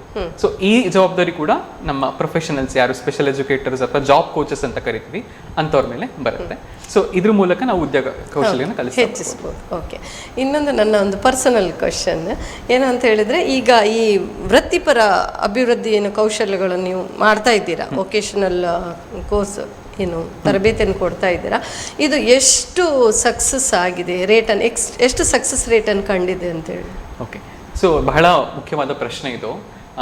ಸಕ್ಸಸ್ ರೇಟಿಗೆ ನಾವು ಒಂದು ಅಂಕಿ ಅಂಶ ಕೊಡ್ಬೋದು, ಬಟ್ ಅದಕ್ಕೆ ಹಲವಾರು ಫ್ಯಾಕ್ಟರ್ಗಳಿದೆ. ಅಂದ್ರೆ ಹಲವಾರು ಜನರ ಒಂದು ಸಪೋರ್ಟ್ ಬೇಕಾಗುತ್ತೆ. ಒಂದು ಟ್ರೈನಿ ಒಬ್ಬ ಕ್ಯಾಂಡಿಡೇಟ್ ಸಕ್ಸಸ್ಫುಲಿ ಕೆಲಸವನ್ನ ತಗೊಳ್ಳೋದಲ್ಲದೆ ಆ ಕೆಲಸ ನಿಭಾಯಿಸಿ ಅದೇ ಕೆಲಸ ಉಳಿಸ್ಕೋಬೇಕು. ಅದು ಪೂರ್ತಿ ಸೈಕಲ್ ಆಗೋವರೆಗೂ ಆ ಜವಾಬ್ದಾರಿ ಎಲ್ಲರ ಮೇಲೂ ಇರುತ್ತೆ. ಸೊ ನಾವು ಒಂದು ಆಲ್ಮೋಸ್ಟ್ ಒಂದು 60-65 ಜನಕ್ಕೆ ಟ್ರೈನಿಂಗ್ ಮಾಡಿದೀವಿ. ಅಲ್ಲಿ ಒಂದು 45 ಜನಕ್ಕೆ ಯಾವ್ದಾದ್ರು ಒಂದ್ ರೀತಿ ಕೆಲಸ ಸಿಕ್ಕಿದೆ. ಸೊ ಕೆಲಸ ಸಿಕ್ಕಿರೋದು ಮೊದಲನೇ ಅಂಶ ಅಷ್ಟೇ. ಅದಾದ ನಂತರ ಅವ್ರ ಕೆಲಸದಲ್ಲಿ ಉಳಿಸ್ಕೊಂತ ಯಾವ ರೀತಿ ಚಟುವಟಿಕೆ ಮಾಡ್ತೀವಿ ಅದು ಬಹಳ ಮುಖ್ಯ. ನಾವು ಯಾವಾಗ್ಲೂ ಸದಾ ಪೇರೆಂಟ್ಸ್ ಜೊತೆ ಕಾಂಟ್ಯಾಕ್ಟ್ ಅಲ್ಲಿ ಇರಬೇಕು. ಮತ್ತೆ ಯಾವ ಕಡೆ ಅವ್ರ ಕೆಲಸ ಹೋಗ್ತಾರೋ ಆ ಎಂಪ್ಲಾಯರ್ ಜೊತೆ ಕೂಡ ನಾವು ಕಾಂಟ್ಯಾಕ್ಟ್ ಅಲ್ಲಿ ಇಟ್ಕೋಬೇಕು. ಆ ವ್ಯಕ್ತಿ ಹೇಗೆ ಕೆಲಸ ಮಾಡ್ತಾ ಇದ್ದಾನೆ, ನಿಮ್ಗೆ ಏನಾದ್ರು ಫೀಡ್ಬ್ಯಾಕ್ ಇದ್ರೆ ನಮಗೆ ಕೊಡಿ. ಆಮೇಲೆ ನಾವು ಯಾವ ವ್ಯಕ್ತಿಗೆ ನಾವು ಕ್ಯಾಂಡಿಡೇಟ್ಗೆ ನಾವು ಅಲ್ಲಿ ಕೆಲಸ ಕೊಡ್ಸಿರ್ತೀವೋ ಅವ್ರ ಜೊತೆ ಕೂಡ ನಾವು ಯಾವಾಗ್ಲೂ ಕಾಂಟ್ಯಾಕ್ಟ್ ನಲ್ಲಿ ಇಟ್ಕೋಬೇಕು. ಅವ್ನೇನಾದ್ರು ಸಮಸ್ಯೆ ಇದ್ ಕೂಡಲೇ ನಮ್ಗೆ ತಿಳಿಸಿ ನಾವು ಕಂಪ್ನಿಗೆ ಹೇಳ್ತೀವಿ. ಅಥವಾ ಕಂಪ್ನಿ ಕೆಲವು ಸಲ ಹೇಳುತ್ತೆ ನಮ್ಗೆ ಡೈರೆಕ್ಟ್ ಆಗಿ ಪೇರೆಂಟ್ಸ್ ಜೊತೆ ಮಾತಾಡೋದು ಕಷ್ಟ ಆಗುತ್ತೆ, ನೀವು NGO ಮೂಲಕ ಮಾತಾಡಿ ಅಂತ. ಸೊ ಈ ಚಟುವಟಿಕೆಗಳನ್ನ ಮಾಡುವ ಮೂಲಕ ನಾವು ಆ ವ್ಯಕ್ತಿ ಕೆಲಸದಲ್ಲೇ ಉಳಿಸ್ಕೋಬಹುದು. ಬಟ್ ಕಂಪ್ನಿಗಲ್ಲೂ ಹಲವಾರು ಕಂಪ್ನಿ ಕೆಲಸ ಅಂತ ಹೇಳಿದ್ರೆ ಅಲ್ಲೂ ಸುಮಾರು ಕಷ್ಟಗಳಿರುತ್ತೆ. ಯಾಕೆಂದ್ರೆ ಅಲ್ಲಿ ಒಂದು ವ್ಯಕ್ತಿನ ಅವರು ಎಂಪ್ಲಾಯ್ಮೆಂಟ್ ಅಥವಾ ಸುಮಾರು ಸಾವಿರಾರು ಜನ ಇರ್ತಾರೆ. ಸೊ ಅವ್ರು ಎಲ್ಲದಕ್ಕೂ ಇಷ್ಟು ಆಳವಾಗಿ ಯಾವ್ಯಾವ ರೀತಿ ಸಲಹೆಗಳು, ಯಾವ ರೀತಿ ಒಂದಷ್ಟು ಅಕಾಮಿಡೇಷನ್ಸ್ ಅಂತ ಕರಿತೀವಿ, ಅದನ್ನ ಮಾಡೋದಕ್ಕೆ ಸಾಧ್ಯ ಆಗೋದಿಲ್ಲ. ಸೊ ಸಕ್ಸಸ್ ರೇಟ್ ವೇರಿ ಆಗ್ತಾ ಬರುತ್ತೆ. ಬಟ್ ಓವರ್ ಆಲ್ ಉದ್ಯೋಗ ಕೌಶಲ್ಯ ಏನ್ ಕೊಡ್ತೀವೋ ಆ ಕೌಶಲ್ಯ ಅದರ ಮೇಲೆ ಈ ಕಂಪ್ನಿ ಇಲ್ಲ ಅಂದ್ರೂ ಬೇರೆ ಕಡೆ ಹೋಗ್ಬೋದು, ಅಥವಾ ಸ್ವಂತವಾಗಿ ಏನಾದ್ರೂ ಪ್ರಾರಂಭ ಮಾಡುವುದಕ್ಕೂ ಕೂಡ ಸಾಧ್ಯ ಆಗುತ್ತೆ. ಓಕೆ, ಯಾಕಂದ್ರೆ ಹೇಳಿ ಎಲ್ಲರ ಮನಸ್ಸಲ್ಲಿ ಒಂದು ಈ ಪ್ರಶ್ನೆ ಇದ್ದೇ ಇರುತ್ತೆ. ಅದು ಅಲ್ಲದೆ ಈಗ ಎಲ್ರಿಗೂ ಇದ್ರ ಬಗ್ಗೆ ಒಂದು ಆನ್ಸರ್ ಸಿಕ್ಕಿದೆ ಅಂತ ಹೇಳಿ ನಾನು ತಿಳ್ಕೊಳ್ತೀನಿ. ಅದು ಅಲ್ಲದೆ ಇನ್ನು ಏನು ಅಂತ ಹೇಳಿದ್ರೆ, ಈ ಪೋಷಕರು ಹಾಗೂ ವಿಶೇಷ ಮಕ್ಕಳ ಒಂದು ಏನು ಶಾಲೆಯ ಒಂದು ಸಿಬ್ಬಂದಿಗಳಿರ್ತದಲ್ಲ, ಅವರ ಪಾತ್ರ ಎಷ್ಟು ಮುಖ್ಯ ಆಗಿರ್ತದೆ? ಓಕೆ, ಸೊ ಪೋಷಕರ ಪಾತ್ರ ಬಹಳ ಮುಖ್ಯ. ಇಲ್ಲಿ ಏನು ಅಂತ ಹೇಳಿದ್ರೆ, ಮೊದಲನೇದು ಅವರಿಗೆ ಈ ಆಟಿಸಮ್ ಅಂತ ಬಂದ ಕೂಡಲೇ ಅದರ ಪೂರ್ಣ ಮಾಹಿತಿ ಬೇಕು. ನಾವು ಸೈಕೋ ಎಜುಕೇಶನ್ ಅಂತ ಹೇಳ್ತೀವಿ, ಅದನ್ನ ನಮ್ಮ ವಿಶೇಷ ಶಿಕ್ಷಕರು ಮಾಡಬಲ್ಲರು. ಆಟಿಸಮ್ನ ಪೂರ್ಣವಾಗಿ ವಿಷಯವನ್ನ ಆಳವಾಗಿ ತಿಳ್ಕೋಬೇಕು. ಸೊ ಆಟಿಸಮ್ನ ಗುಣಪಡಿಸೋದಕ್ಕೆ ಆಗೋದಿಲ್ಲ, ಅದೊಂದು ಸ್ಥಿತಿ. ಆ ಸ್ಥಿತಿಯನ್ನ ಯಾವ ರೀತಿ ನಿಭಾಯಿಸಬೇಕು ಅನ್ನೋದು ಒಂದು ಮಾಹಿತಿಯನ್ನ ನಾವು ಪೋಷಕರಿಗೆ ಮನದಟ್ಟು ಮಾಡ್ಕೊಡ್ಬೇಕು. ಸೊ ನಾವು ಅವರಿಗೆ ಮತ್ತೆ ಇನ್ನೊಂದು ಎಕ್ಸ್ಪೆಕ್ಟೇಷನ್ ಏನ ಅದನ್ನ ಕರೆಕ್ಟಾಗಿ ಸೆಟ್ ಮಾಡಬೇಕು. ಆಮೇಲೆ ಇನ್ನೊಂದು ಬಹಳ ಮುಖ್ಯವಾದ ಅಂಶ ಅಂತ ಹೇಳಿದ್ರೆ, ನಾವು ಪ್ರೆಸ್ಯೂಮ್ ಕಾಂಪಿಟೆನ್ಸ್ ಅಂತೀವಿ. ಅಂದ್ರೆ ಪ್ರತಿಯೊಂದು ಮಗು ಅಥವಾ ವ್ಯಕ್ತಿನಲ್ಲೂ ಒಂದಷ್ಟು ಅವ್ರದೇ ಆದ ಸಾಮರ್ಥ್ಯಗಳಿರುತ್ತೆ. ಅದ ಸಾಮರ್ಥ್ಯ ಇದೆ ಅಂತ ನಂಬಿ ನಂತರ ಕೆಲಸ ಮಾಡಬೇಕು. ಏನೂ ಅಸಾಧ್ಯ ಇಲ್ಲ, ಈ ಮಗು ಇಷ್ಟೇ ಅನ್ನೋ ಮನಸ್ಥಿತಿಯಿಂದ ಪ್ರಾರಂಭ ಮಾಡಿದ್ರೆ ಅದು ನಾವು ಎಲ್ಲೂ ರೀಚ್ ಆಗೋದಿಲ್ಲ. ನಿಮ್ಗೊಂದು ಉದಾಹರಣೆ ಕೊಡ್ತೀನಿ. ಸೊ ನಮ್ಮಲ್ಲಿ ಒಂದು ಹುಡುಗಿ ಬರ್ತಾ ಇತ್ತು. ಆಲ್ರೆಡಿ 12 ವರ್ಷ ಆಗಿತ್ತು ಆ ಹುಡುಗಿಗೆ. ಅವಳಿಗೆ ನಾವು ಇನ್ನ ABCD ಹೇಳ್ಕೊಳಕ್ ಸ್ಟಾರ್ಟ್ ಮಾಡಿದ್ವಿ. ಬಟ್ ನಮ್ಗೆ ಅದು ಸೆಟ್ ಆಗ್ತಿರ್ಲಿಲ್ಲ. 12 ವರ್ಷ ಆಗಿದೆ, ನಾವು ಯಾಕೆ ಇನ್ನ ಆಲ್ಫಾಬೆಟ್ಸ್ ಹೇಳ್ಕೊಡ್ತಾ ಇದೀವಿ, ಸ್ವಲ್ಪ ಪ್ರಿ ವೊಕೇಶನಲ್ ಟ್ರೈನ್ ಮಾಡ್ಬೋದಲ್ವಾ ಅಂತ. ಬಟ್ ನಾವ್ ಏನ್ ಮಾಡಿದ್ವಿ ಅಂತ ಹೇಳಿದ್ರೆ, ಆ ಹುಡುಗಿಗೆ ಗೊತ್ತಿರಬಹುದು ಅಂತ ನಾವು ಆ ಮೊಮೆಂಟ್ ಅಲ್ಲಿ ಅನ್ಕೊಂಡಿರ್ಲಿಲ್ಲ. ಯಾವ್ದಕ್ಕೂ ಇರ್ಲಿ ಅಂತ ಟೈಪಿಂಗ್ ಪ್ರಾರಂಭ ಮಾಡಿಸಿದ್ವಿ. ಸೊ ಟೈಪಿಂಗ್ ಅಲ್ಲಿ ಆಲ್ಫಾಬೆಟ್ಸ್ ಅದೆಲ್ಲ ಪ್ರಾರಂಭ ಮಾಡಿಸಿದ್ವಿ. ಅದು ಪ್ರಾರಂಭ ಮಾಡಿಸಿದ ಕೂಡಲೇ ಆ ಹುಡುಗಿ ಸೆಂಟೆನ್ಸ್ ಗಳನ್ನ ಟೈಪ್ ಮಾಡ್ತಾ ಸ್ಟಾರ್ಟ್ ಮಾಡಿದ್ಲು. ಅದೇ ಹುಡುಗಿ ಈಗ ಪುಸ್ತಕಗಳನ್ನ ಬರೆದಿದ್ದಾಳೆ. ಅಮೆಝಾನ್ ಅಲ್ಲಿ ಪುಸ್ತಕ ಲಭ್ಯ ಇದೆ. ವಿಶ್ವಸಂಸ್ಥೆಯಲ್ಲಿ ಒಂದು ಆಟಿಸಮ್ ದಿನ ಒಂದು ಸಣ್ಣ ಭಾಷಣ ಕೂಡ ಮಾಡಿದ್ದಾಳೆ. ಆ ಹುಡುಗಿಗೆ ಮಾತು ಬರೋದಿಲ್ಲ, AAC ಆವಾಜ್ ಮೂಲಕ ಮಾತಾಡ್ತಾಳೆ. ಸೊ ಟೈಪಿಂಗ್ ಮೂಲಕ ಆ ಹುಡುಗಿ ಮಾತಾಡಲು. ಸೊ ನಾವ್ ಯಾವಾಗ್ಲೂ ಏನು ಬರಲ್ಲ ಅಂತ ಅನ್ಕೊಳ್ಬಾರ್ದು. ಅನ್ಕೊಳ್ಬಾರ್ದು. ಬರುತ್ತೆ, ನಾವ್ ಇಲ್ಲಿಂದ ಸ್ಟಾರ್ಟ್ ಮಾಡ್ತೀವಿ ಅಂತ ಅನ್ಕೊಂಡ್ ಪ್ರಾರಂಭ ಮಾಡಿದ್ರೆ ಬಹಳ ಮುಖ್ಯ ಆಗುತ್ತೆ. ಮೇ ಬಿ ಪೋಷಕರ ಪಾತ್ರ ಇದರಲ್ಲಿ ಜಾಸ್ತಿ ಇರ್ಬೋದೇನ, ಅವ್ರು ಸಣ್ಣ ವಯಸ್ಸಿಂದಲೂ ಕಲ್ಸಿರ್ಬಹುದಾ ಏನ, ಅಥವಾ ಅವಳ ಒಂದು ಇಂಟೆಲೆಕ್ಚುಯಲ್ ಏನು ಇರುತ್ತೆ ಅದು ಇರ್ಬೋದೇನ ಅಂತ ಅಲ್ವಾ? ಆಕ್ಚುಲಿ ಎಸ್ಪೆಷಲಿ ಆಟಿಸಮ್ ಮಕ್ಕಳು ಇರ್ತಾರಲ್ಲ, ಹೊರಗಿನ ಪ್ರಪಂಚಕ್ಕೆ ನೋಡೋದಕ್ಕೆ, ಔಟ್ವರ್ಡ್ಲಿ ನೋಡೋದಕ್ಕೆ ಅವ್ರಿಗೇನು ಬರದೇ ಇಲ್ವೇನೋ ಅಥವಾ ಅವರಿಗೆ ಸಮಾಜತೆ ಬೆರೆಯಕ್ಕೆ ಅಸಾಧ್ಯನೇ ಏನು ಅಂತ ಅನ್ಸುತ್ತೆ. ಬಟ್ ಒಳಗೆಯಿಂದ ನೋಡಿದ್ರೆ ಅವರಿಗೆ ಇರುತ್ತೆ. ಅದಕ್ಕೆ ಆದ ಅವಕಾಶಗಳನ್ನ ನಾವು ಸೃಷ್ಟಿ ಮಾಡಿಲ್ಲ. ಅದಕ್ಕೆ ನಾವು ಸೃಷ್ಟಿ ಮಾಡ್ಬೇಕಾಗೋ ಒಂದು ಜವಾಬ್ದಾರಿ ನಮ್ಮ ಮೇಲೆ ಇದೆ, ಸಮಾಜದ ಮೇಲೆ ಇದೆ ಅಂತ ಅನ್ಸುತ್ತೆ. ಓಕೆ, ಇಷ್ಟೊತ್ತು ನಮ್ಮೊತ್ತಿಗೆ ಕೂತ್ಕೊಂಡು ನೀವು ವೃತ್ತಿಪರ ಒಂದು ಶಿಕ್ಷಣ ಅಭಿವೃದ್ಧಿ ಬಗ್ಗೆ ತುಂಬ ಮಾಹಿತಿಗಳನ್ನು ಕೊಟ್ಟದಕ್ಕೆ ಧನ್ಯವಾದಗಳು. ನಮಸ್ಕಾರ.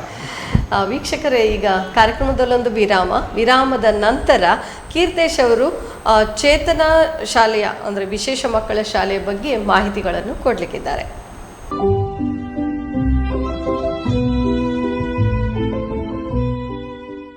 ನಮಸ್ಕಾರ ವೀಕ್ಷಕರೇ, ಯು ಚಾನಲ್ ಮತ್ತು ಆಟಿಸಮ್ ಸೊಸೈಟಿ ಅವರು ಅರ್ಪಿಸ್ತಿರುವಂತಹ ಸ್ವಲೀನತೆ ಅರಿವಿನ ಹರಿವು ಕಾರ್ಯಕ್ರಮದಲ್ಲಿ ನಾವಿದ್ದೇವೆ. ಇವತ್ತಿನ ಈ ಸಂಚಿಕೆಯಲ್ಲಿ 20 ವರ್ಷಗಳ ಕಾಲ ಸತತವಾಗಿ ವಿಶೇಷ ಮಕ್ಕಳ ಜೊತೆ ಕೆಲಸ ಮಾಡ್ತಿರುವಂತಹ ಚೇತನ ಸ್ಪೆಷಲ್ ಸ್ಕೂಲ್ ಕಾರ್ಕಳದಲ್ಲಿ ಇದ್ದೇವೆ. ಈ ಸ್ಪೆಷಲ್ ಸ್ಕೂಲ್ನಲ್ಲಿರುವಂತಹ ವಿಶೇಷತೆಗಳೇನು, ಏನು ಇವರು ಈ ಶಾಲೆ ಕೆಲಸಗಳನ್ನು ಮಾಡ್ತಾ ಇದೆ ಅಂತ ಹೇಳಿ ನೋಡೋಣ ಬನ್ನಿ.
ನನ್ನ ಹೆಸರು ಜ್ಯೋತಿ ಅಂತ.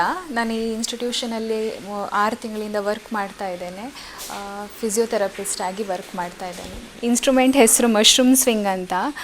ಮಕ್ಕಳು ಅಂದರೆ ವೆಸ್ಟಿಬ್ಯುಲರ್ ಪ್ರಾಬ್ಲಮ್ ಇರುವಂಥ ಮಕ್ಕಳಿಗೆ they will be having balance issue ಅಂತ ಇರುತ್ತೆ. ಆ ಬ್ಯಾಲೆನ್ಸ್ ಇಶ್ಯೂವಿಗೆ ಈ ಇಕ್ವಿಪ್ಮೆಂಟ್ ಮೂಮೆಂಟಿಂದ ಆ ಬ್ಯಾಲೆನ್ಸ್ ಸ್ವಲ್ಪ ನಾರ್ಮಲ್ ಆಗುವಂತೆ ಮಾಡಲಿಕ್ಕೆ.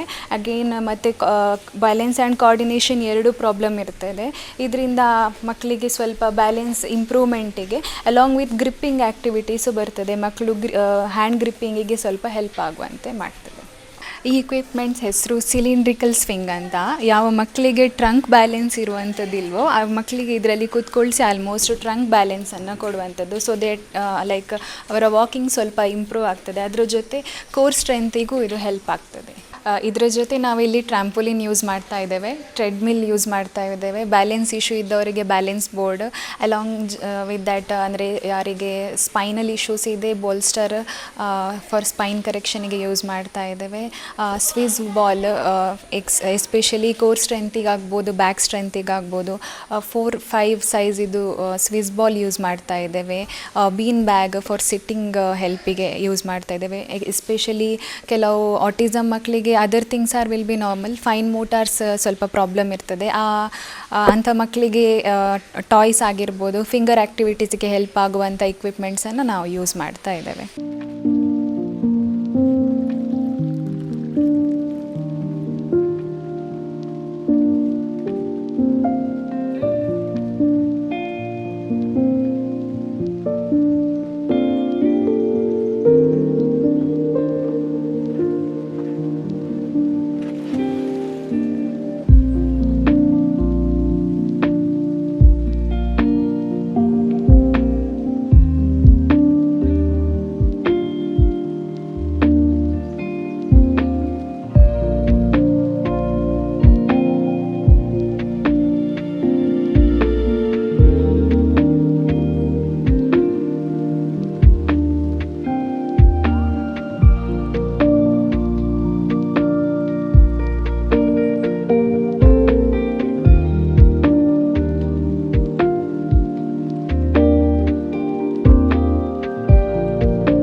ವೀಕ್ಷಕರೇ, ಆಟಿಸಮ್ ಸೊಸೈಟಿ ಮತ್ತು ಯು ಚಾನಲ್ ಅವರು ಅರ್ಪಿಸುತ್ತಿರುವಂತಹ ಸ್ವಲೀನತೆ ಅರಿವಿನ ಹರಿವು ಕಾರ್ಯಕ್ರಮದಲ್ಲಿ ನಾವಿದ್ದೇವೆ. ಇವತ್ತಿನ ಈ ಕಾರ್ಯಕ್ರಮದಲ್ಲಿ ಕರೆಸ್ಪಾಂಡೆಂಟ್ ಚೇತನ ಸ್ಪೆಷಲ್ ಸ್ಕೂಲ್ ಮತ್ತು ಭಾರತೀಯ ಸೇವಾ ಟ್ರಸ್ಟ್ನ ಸೆಕ್ರೆಟರಿ ಆಗಿರುವಂತಹ ರಘುನಾಥ್ ಶೆಟ್ಟಿ ಸರ್ ನಮ್ಮ ಜೊತೆ ಇದ್ದಾರೆ. ಈ ಕಾರ್ಯಕ್ರಮಕ್ಕೆ ಸ್ವಾಗತ ಸರ್. ಧನ್ಯವಾದ ಸರ್. 2004ರಲ್ಲಿ ಪ್ರಾರಂಭವಾಗಿರುವಂತಹ ಈ ಚೇತನ ಸ್ಪೆಷಲ್ ಸ್ಕೂಲ್ ಸುದೀರ್ಘವಾಗಿ ಒಂದು 20 ವರ್ಷಗಳ ಕಾಲ ಒಂದು ಸ್ಪೆಷಲ್ ಮಕ್ಕಳ ಜೊತೆ ನೀವು ಕೆಲಸ ಮಾಡ್ತಿದ್ರಿ ಸರ್. ಈ ಸಂಸ್ಥೆಯ ಪ್ರಾರಂಭದ ವಿಚಾರವನ್ನು ನೀವು ಹೇಳಬೇಕಂತ ಹೇಳಿದರೆ ಏನು ಹೇಳಲಿಕ್ಕೆ ಇಷ್ಟಪಡ್ತೀರಿ ಸರ್? ಪ್ರಾರಂಭದಲ್ಲಿ ಸಂಸ್ಥೆ ಪ್ರಾರಂಭ ಮಾಡುವಾಗ ನಾವು ಭಾಳಷ್ಟು ಯೋಚನೆ ಮಾಡಿದ್ದೇವೆ, ಯಾವ ರೀತಿಯಲ್ಲಿ ಇದನ್ನು ಮಾಡ್ಬೋದು ಅಂತೇಳಿ.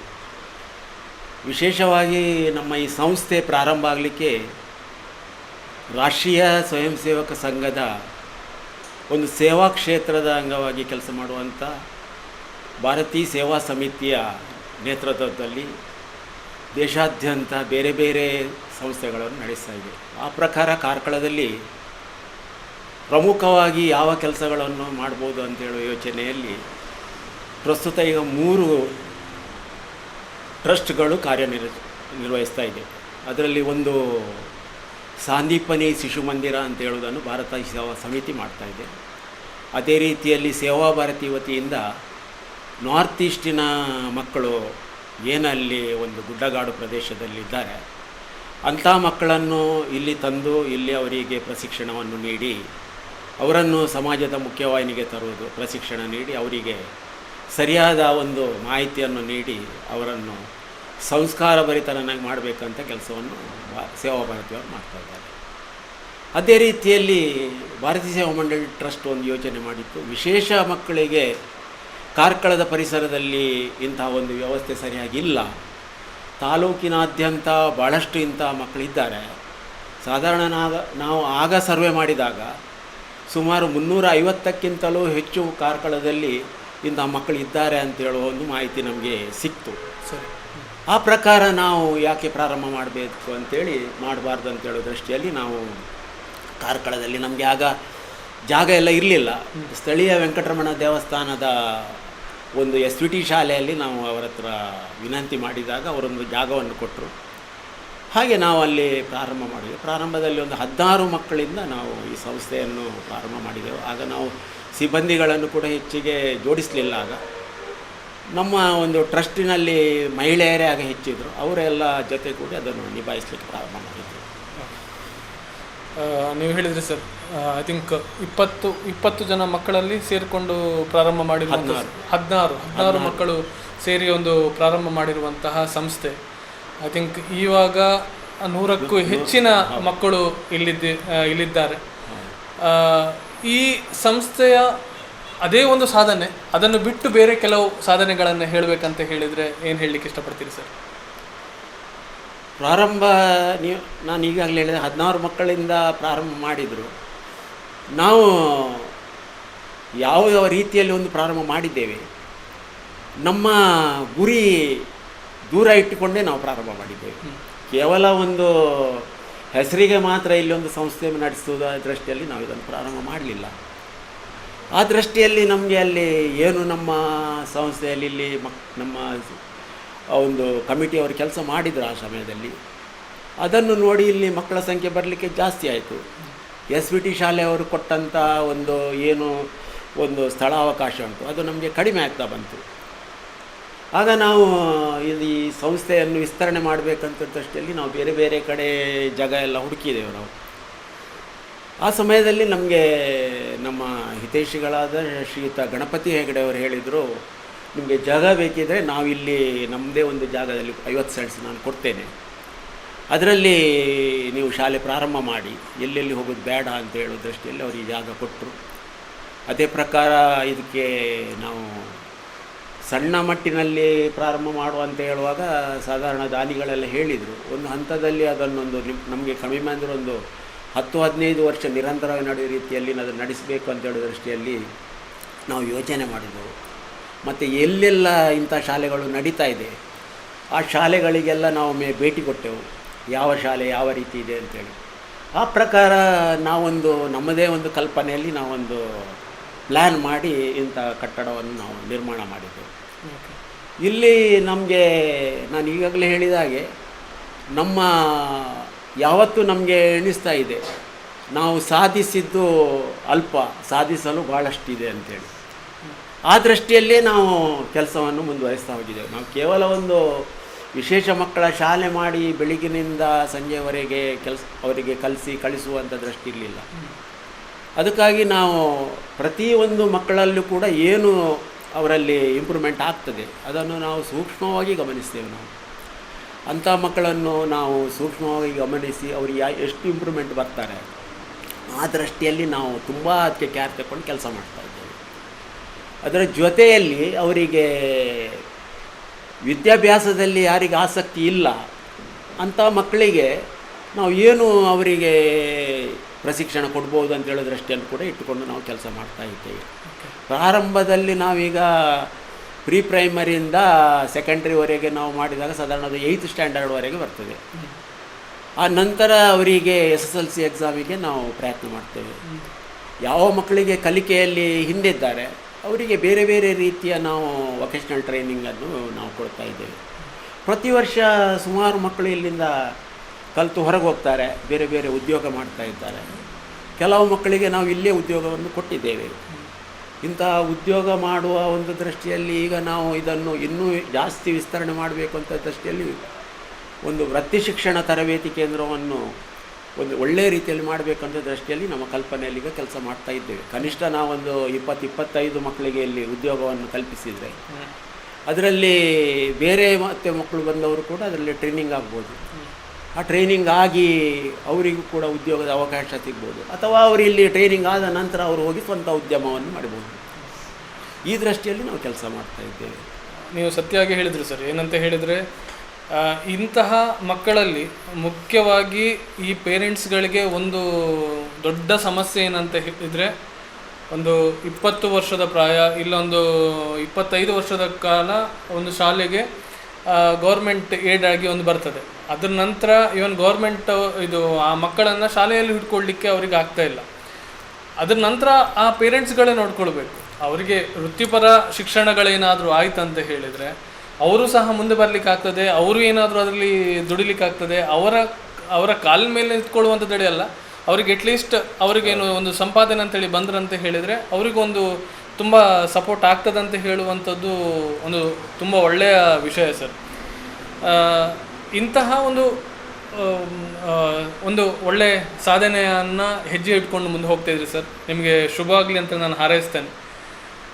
ಇನ್ನೊಂದು ಹೇಳುವಂಥದ್ದು ಸರ್, ನೀವು ಹೇಳಿದ್ರಿ ಈ ಸಂಸ್ಥೆ ಎಷ್ಟು ಯಶಸ್ಸಿಗೆ ಒಂದು ಇದಕ್ಕೆ ಇರಲಿಕ್ಕೆ ಕಾರಣಕರ್ತರು ಯಾರು ಅಂತ ನೀವು ಹೇಳಬೇಕಾದ್ರೆ?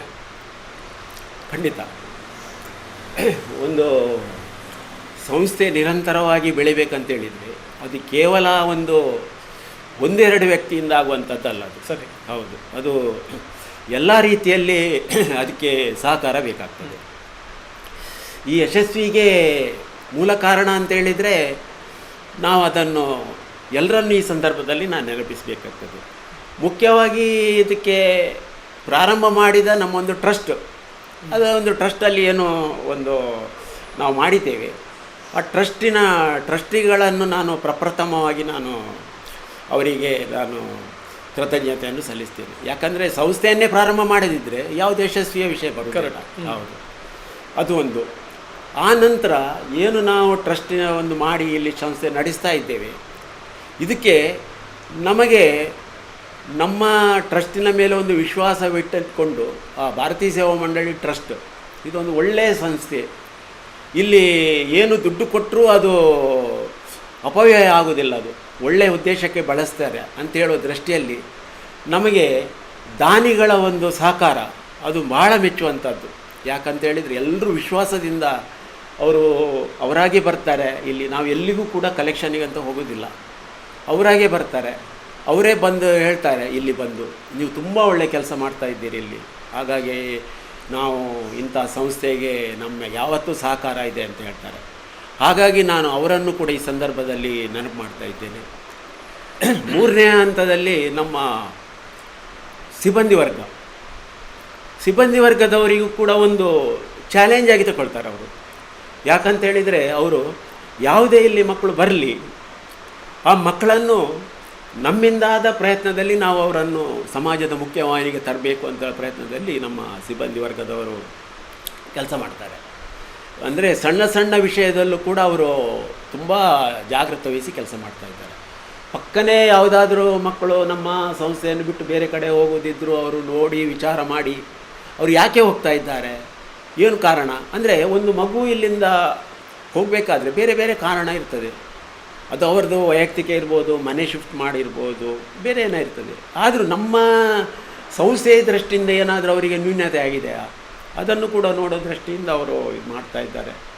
ಒಟ್ಟಿನಲ್ಲಿ ನಮ್ಮ ಸಿಬ್ಬಂದಿಯವರಿಗೆ ಭಾಳಷ್ಟು ಈ ಸಂಸ್ಥೆಯಲ್ಲಿ ಕೆಲಸ ಮಾಡಲಿಕ್ಕೆ ಅವರು ಮುತುವರ್ಜಿ ವಹಿಸಿ ಕೆಲಸ ಮಾಡ್ತಾ ಇದ್ದಾರೆ. ನಮ್ಮ ಸಂಸ್ಥೆ ಒಳ್ಳೆ ರೀತಿಯಲ್ಲಿ ಬೆಳಗಬೇಕಂತೇಳೋ ದೃಷ್ಟಿಯಲ್ಲಿ ಅವರು ಕೆಲಸ ಕೂಡ ಮಾಡ್ತಾ ಇದ್ದಾರೆ. ನಾಲ್ಕನೇದ್ದು ನಾನು ಹೇಳುವುದಂತೇಳಿದರೆ, ನಮ್ಮ ಈ ಸಂಸ್ಥೆಯಲ್ಲಿ ಮಕ್ಕಳನ್ನು ಕಳಿಸುವಂಥ ಪೇರೆಂಟ್ಸ್. ಯಾಕಂದರೆ ಇಲ್ಲಿ ನಮಗೆ ಆಶ್ಚರ್ಯ ಆಗ್ತದೆ. ಈಗ ನನಗೆ ಪ್ರತಿದಿನ ಫೋನ್ ಬರ್ತಾ ಇದೆ. ಎಲ್ಲಿ ಅಂದರೆ ಬಾಗಲಕೋಟೆಯಿಂದ ಫೋನ್ ಬರ್ತದೆ, ಹುಬ್ಬಳ್ಳಿಯಿಂದ ಫೋನ್ ಬರ್ತದೆ, ಕಾರವಾರದಿಂದ ಫೋನ್ ಬರ್ತದೆ, ಬ್ಯಾಂಗ್ಳೂರಿಂದ ಬರ್ತದೆ. ನಮಗೆ ಗೊತ್ತಿಲ್ಲ ಅವರಿಗೆ ಹೇಗೆ ನಂಬರ್. ನಾವು ನಿಮ್ಮ ವೆಬ್ಸೈಟಲ್ಲಿ ಹುಡುಕಿ ನಾವು ನೋಡಿದ್ದೇವೆ ಸರ್, ಅಲ್ಲಿ ನಿಮಗೆ 5 ಸ್ಟಾರ್ ಸಿಕ್ಕಿದೆ. ಹೀಗೆ ನಾವು ಯಾರನ್ನು ಅದಕ್ಕೆ ಇದು ಮಾಡಲಿಲ್ಲ, ಹೌದು, ಪ್ರಮೋಟ್ ಮಾಡಲಿಲ್ಲ, ನೀವು ಹೀಗೆ ಹಾಕಿ ಅಂತೇಳಿ. ನಮಗೆ ಆಶ್ಚರ್ಯ ಆಗ್ತದೆ. ಹಾಗೆ ಮತ್ತೆ ತುಂಬ ಜನ ಹೇಳ್ತಾರೆ ನಿಮ್ಮ ಶಾಲೆ ಒಳ್ಳೆಯದುಂಟಂತೇಳಿ. ಆ ರೀತಿಯಲ್ಲಿ ನಾವು ನಿಮ್ಮ ಶಾಲೆಗೆ ಬರ್ತೇವೆ. ನಾವು ಹೇಳ್ತೇವಾಗ ಬನ್ನಿ, ನೀವು ಒಮ್ಮೆ ಶಾಲೆ ನೋಡಿ ನಿಮಗೆ ಆಗೋದಿದ್ದರೆ ನಾವು ಇದು ಮಾಡುವ ಅಂತ ಹೇಳೋ ದೃಷ್ಟಿಯಲ್ಲಿ ನಾವು ಹೇಳ್ತೇವೆ. ಈ ರೀತಿ ನಮ್ಮ ಸಂಸ್ಥೆಯ ಮೇಲೆ ವಿಶ್ವಾಸವಿಟ್ಟು ಅವರು ನಮ್ಮ ಸಂಸ್ಥೆಯ ಮೇಲೆ ಇಲ್ಲಿಗೆ ಮಕ್ಕಳನ್ನು ಕಳಿಸ್ತಾರೆ ನೋಡಿ.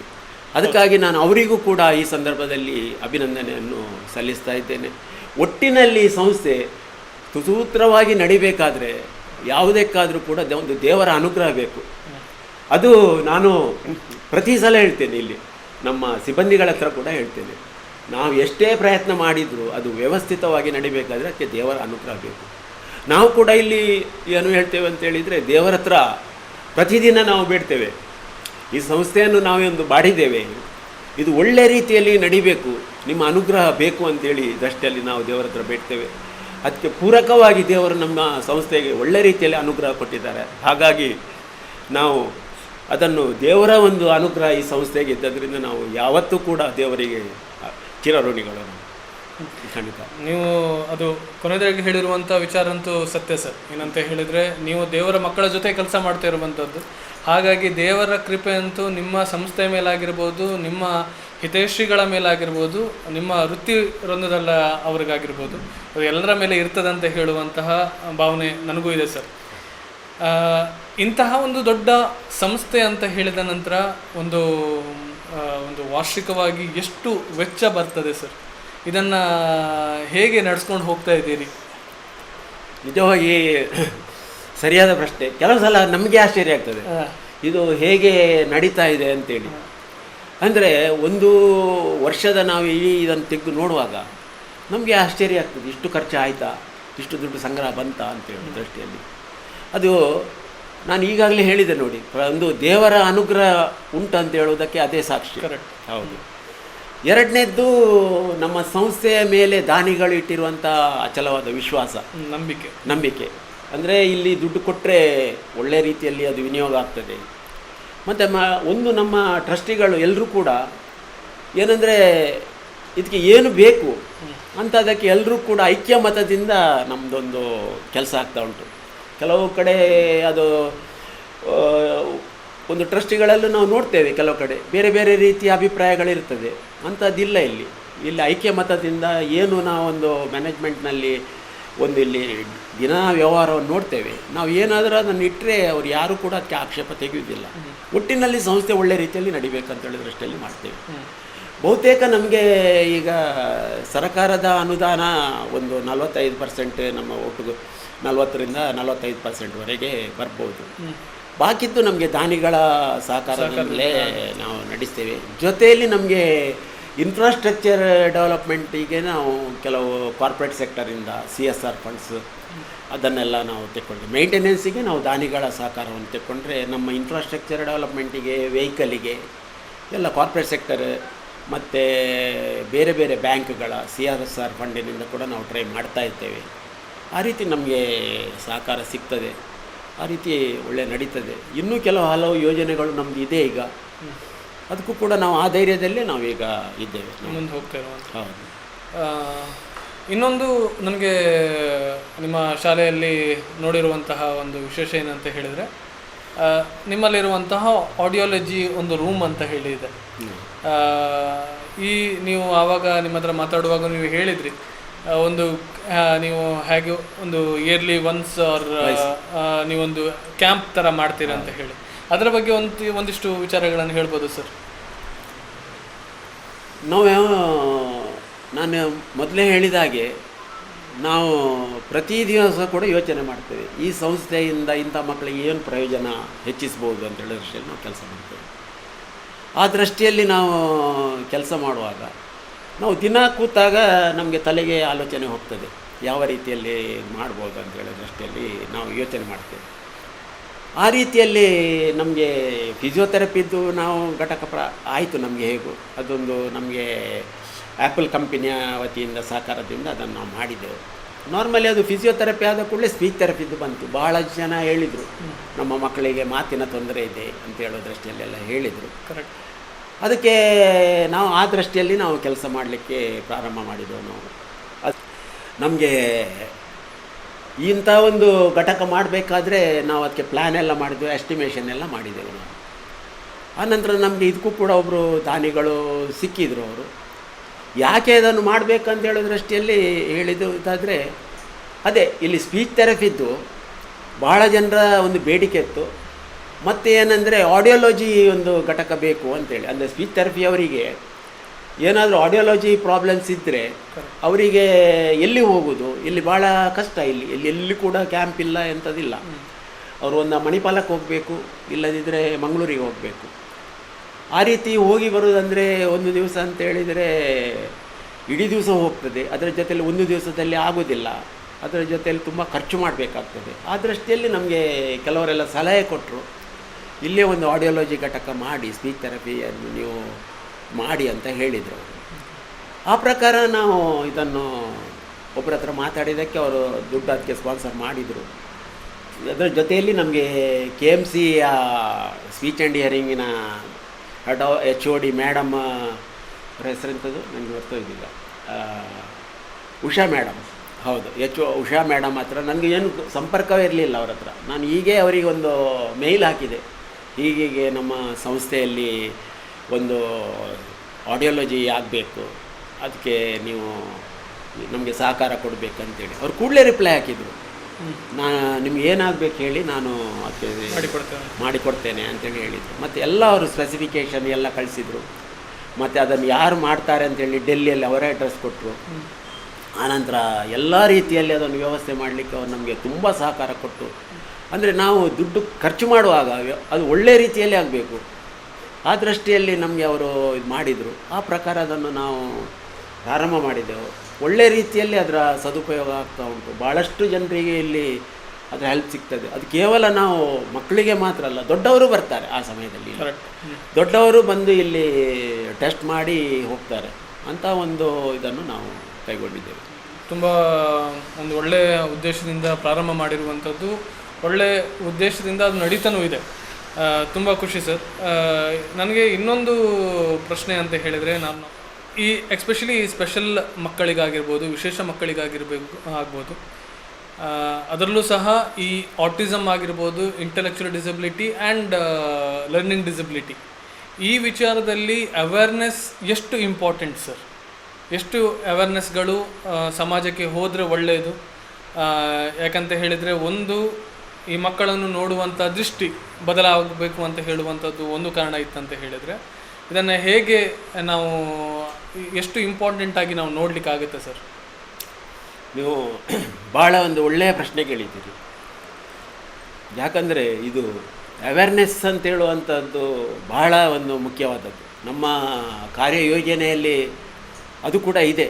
ನಾವು ಎಲ್ಲ ಕಡೆ ಹೋಗಿ ಅವೇರ್ನೆಸ್ ಪ್ರೋಗ್ರಾಮ್ ಮಾಡಬೇಕು ಅಂತ ಹೇಳೋ ದೃಷ್ಟಿಯಲ್ಲಿ ನಮ್ಮದು ಅದು ಕೂಡ ಉಂಟು. ಆದರೆ ನಮಗೆ ಅದನ್ನು ಸರಿಯಾಗಿ ಕಾರ್ಯರೂಪಕ್ಕೆ ತರಲಿಕ್ಕೆ ಇನ್ನೂ ಆಗಲಿಲ್ಲ. ನಾವು ತುಂಬ ವರ್ಷದಿಂದ ಅದನ್ನು ನೋಡ್ತಾ ಇದ್ದೇವೆ. ನೀವು ಹೇಳಿದ ಹಾಗೆ ಅವೇರ್ನೆಸ್ ಪ್ರೋಗ್ರಾಮ್ ಅತಿ ಮುಖ್ಯ.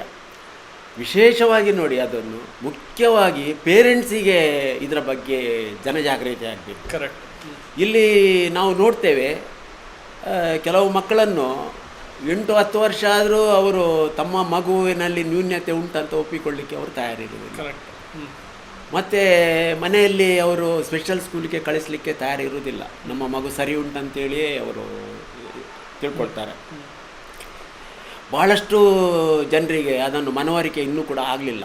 ಅಂಥದ್ದನ್ನು ಆ ಮಕ್ಕಳಿಗೆ ಒಂದು ಸಣ್ಣ ಪ್ರಾಯದಲ್ಲೇ ಏನು ನ್ಯೂನ್ಯತೆ ಉಂಟು ಅದನ್ನು ಅವರು ತಿಳ್ಕೊಳ್ಬೇಕು. ಅದರ ಬಗ್ಗೆ ಹಾಸ್ಪಿಟಲಲ್ಲಿ ಹೋದರೆ ಅವರು ಹೇಳ್ತಾರೆ. ಕೆಲವು ಸಲ ಅವರು ಏನು ಹೇಳ್ತಾರೆ ಅಂತ ಹೇಳಿದರೆ, ಒಮ್ಮೆಲೆ ಹೇಳಿದರೆ ಬೇಜಾರಾಗ್ತದೆ ಅಂತೇಳಿ ಅವ್ರು ಹೇಳ್ತಾರೆ, ತೊಂದರೆ ಇಲ್ಲ, ಅದು ಮತ್ತೆ ಸರಿ ಆಗ್ತದೆ ಅಂತ ಹೇಳ್ತಾರೆ. ಇದನ್ನು ಇವರು ಗಟ್ಟಿ ಮಾಡಿ ಕೂತ್ಕೊಳ್ತಾರೆ, ಸರಿ ಆಗ್ತದೆ ಅಂತ ಹೇಳೋ ದೃಷ್ಟಿಯಲ್ಲಿ ಕೂತ್ಕೊಳ್ತಾರೆ. ಆ ರೀತಿ ತುಂಬ ಕಡೆ ಅಂಥದ್ದು.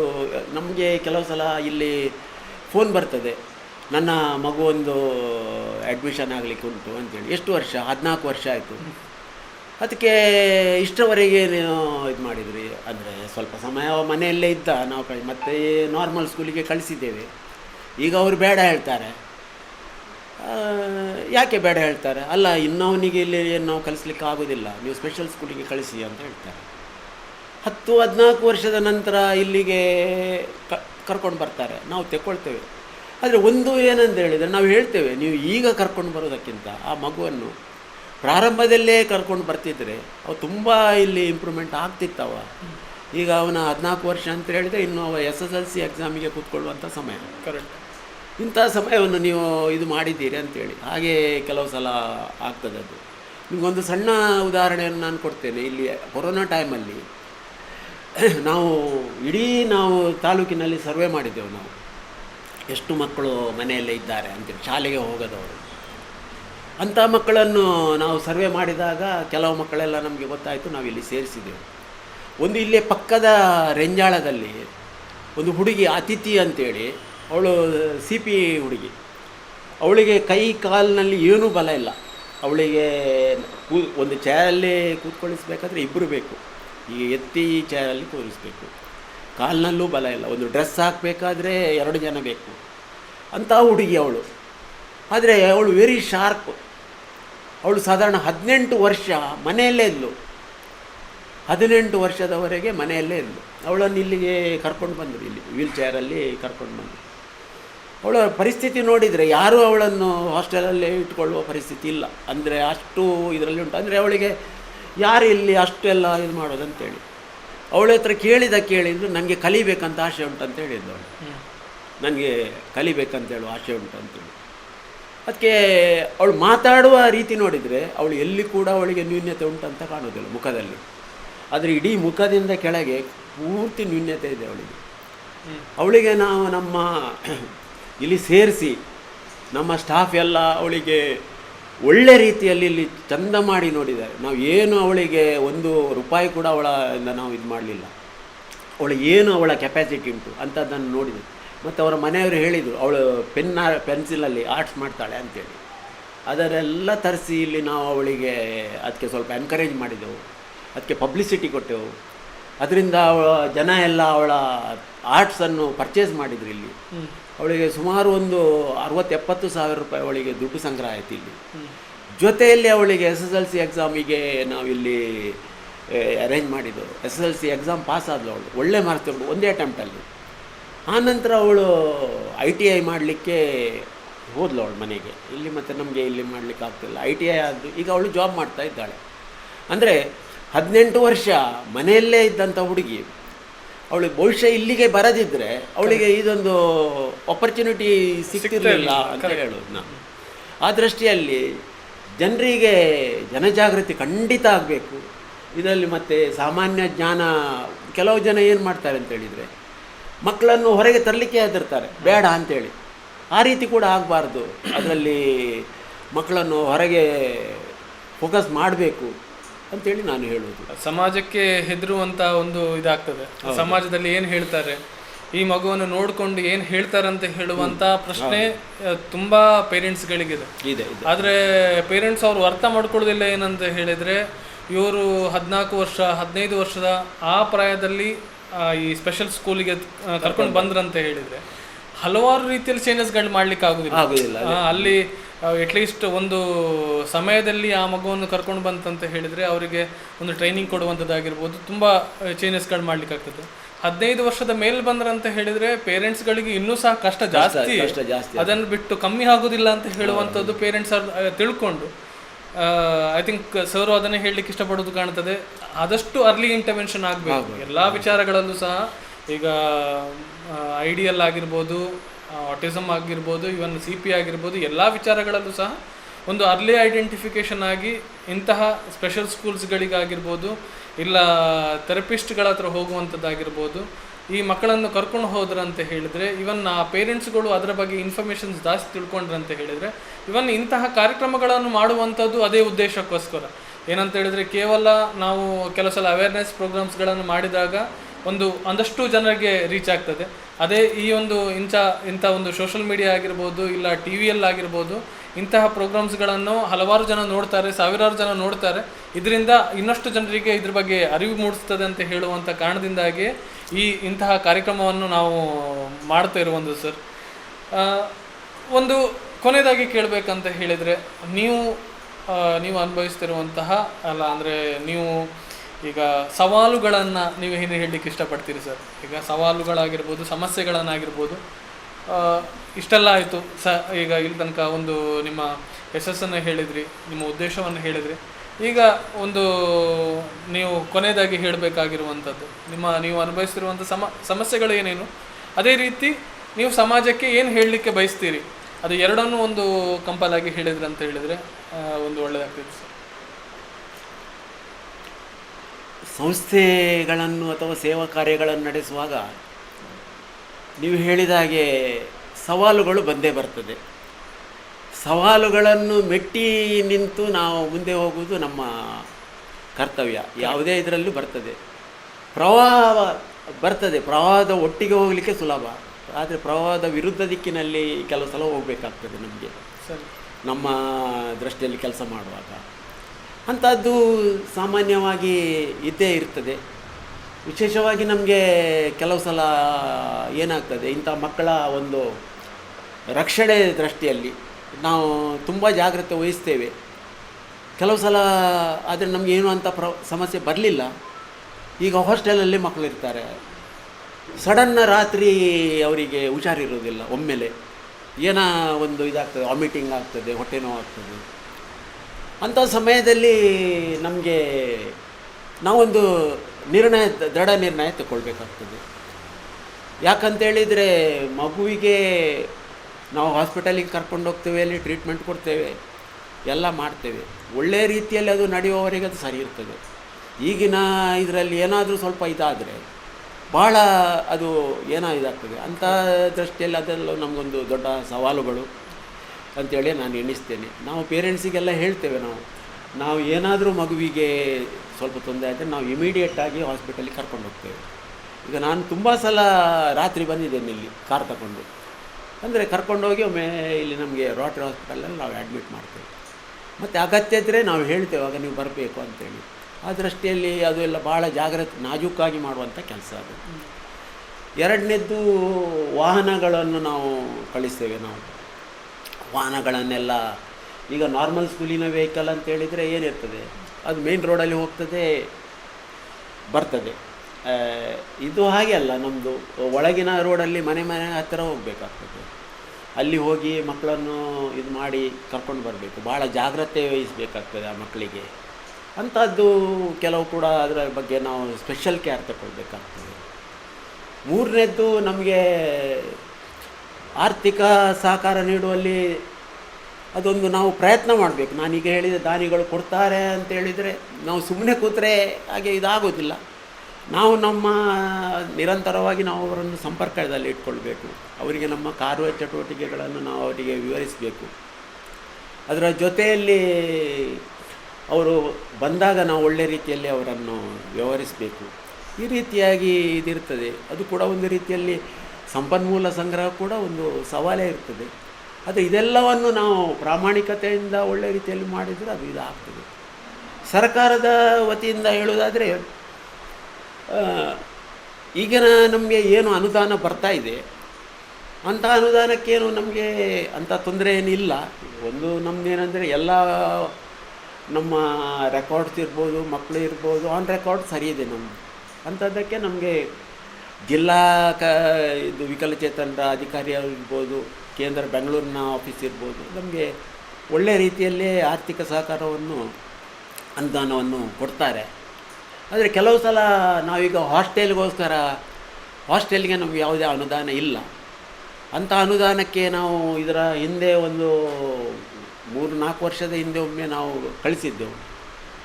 ಅದು ಏನಾಗ್ತದೆ ಅಂತೇಳಿದರೆ ನಾವಲ್ಲಿ ಕಳಿಸಿದ ನಂತರ ಅದು ಅಲ್ಲೇ ನಿಂತು ಹೋಗ್ತದೆ, ಫೈನಾನ್ಸಿಗೆ ಹೋಗ್ತದೆ, ಅಲ್ಲಿ ನಿಂತು ಹೋಗ್ತದೆ. ಅದು ಇಡೀ ಪ್ರಪೋಸಲ್ ಹೋದದ್ದು 1-2 ವರ್ಷ ಆದ ನಂತರ ಅದೀಗ ಲೇಟ್ ಆಗಿದೆ, ನೀವು ಅದನ್ನು ಇನ್ನೊಂದು ಫ್ರೆಶ್ ಕಳಿಸಿ ಹೇಳ್ತಾರೆ. ಹಾಗೆ ಹೋದ ವರ್ಷ ನಾವು ಪುನಃ ಒಂದು 25 ಮಕ್ಕಳ ಹಾಸ್ಟೆಲಿಗೆ ಒಂದು ಅನುದಾನ ಬೇಕಂತೇಳಿ ನಾವು ಕಳಿಸಿದ್ದೇವೆ. ಅದು ಪುನಃ ಈ ವರ್ಷ ಕೂಡ ಫಂಡ್ಸ್ ಇಲ್ಲ ಅಂತ ಆರ್ಥಿಕ ಇಲಾಖೆಗೆ ಹೋಗಿದೆ. ಒಂದು 28 ಮಕ್ಕಳದ್ದು 3.5 ಲಕ್ಷದ ಒಳಗಿನ ಒಂದು ಬಜೆಟ್. ಆದರೆ ಭಾಳ ಬೇಸರ ಅಂದರೆ ಆರ್ಥಿಕ ಇಲಾಖೆಯಲ್ಲಿ ಅದನ್ನು ಮಾಡೋದೇ ಇಲ್ಲ. ಅದನ್ನು ನಮ್ಮ ನಮ್ಮ ಮಿನಿಸ್ಟ್ರಿಗೆ ಕೂಡ ಬರೆದಿದ್ದೇವೆ, ಫೈನಾನ್ಸ್ ಡಿಪಾರ್ಟ್ಮೆಂಟಿಗೆ ಬರೆದಿದ್ದೇವೆ, ಮುಖ್ಯಮಂತ್ರಿಯವರಿಗೂ ಬರೆದಿದ್ದೇವೆ. ಯಾರಿಗೂ ಬರೆದ್ರೂ ಅದರ ಬಗ್ಗೆ ಗಮನ ಕೊಡೋದಿಲ್ಲ. ಭಾಳ ಬೇಸರ ಅಂದರೆ ಸರ್ಕಾರ ಎಲ್ಲೆಲ್ಲಿ ಏನೇನು ಎಲ್ಲ ಇದನ್ನು ಮಾಡ್ತೇವೆ. ವಿಶೇಷ ಚೇತನರಿಗಾಗಿ ಇಂಥ ಒಂದು ವ್ಯವಸ್ಥೆ ಇದೆ.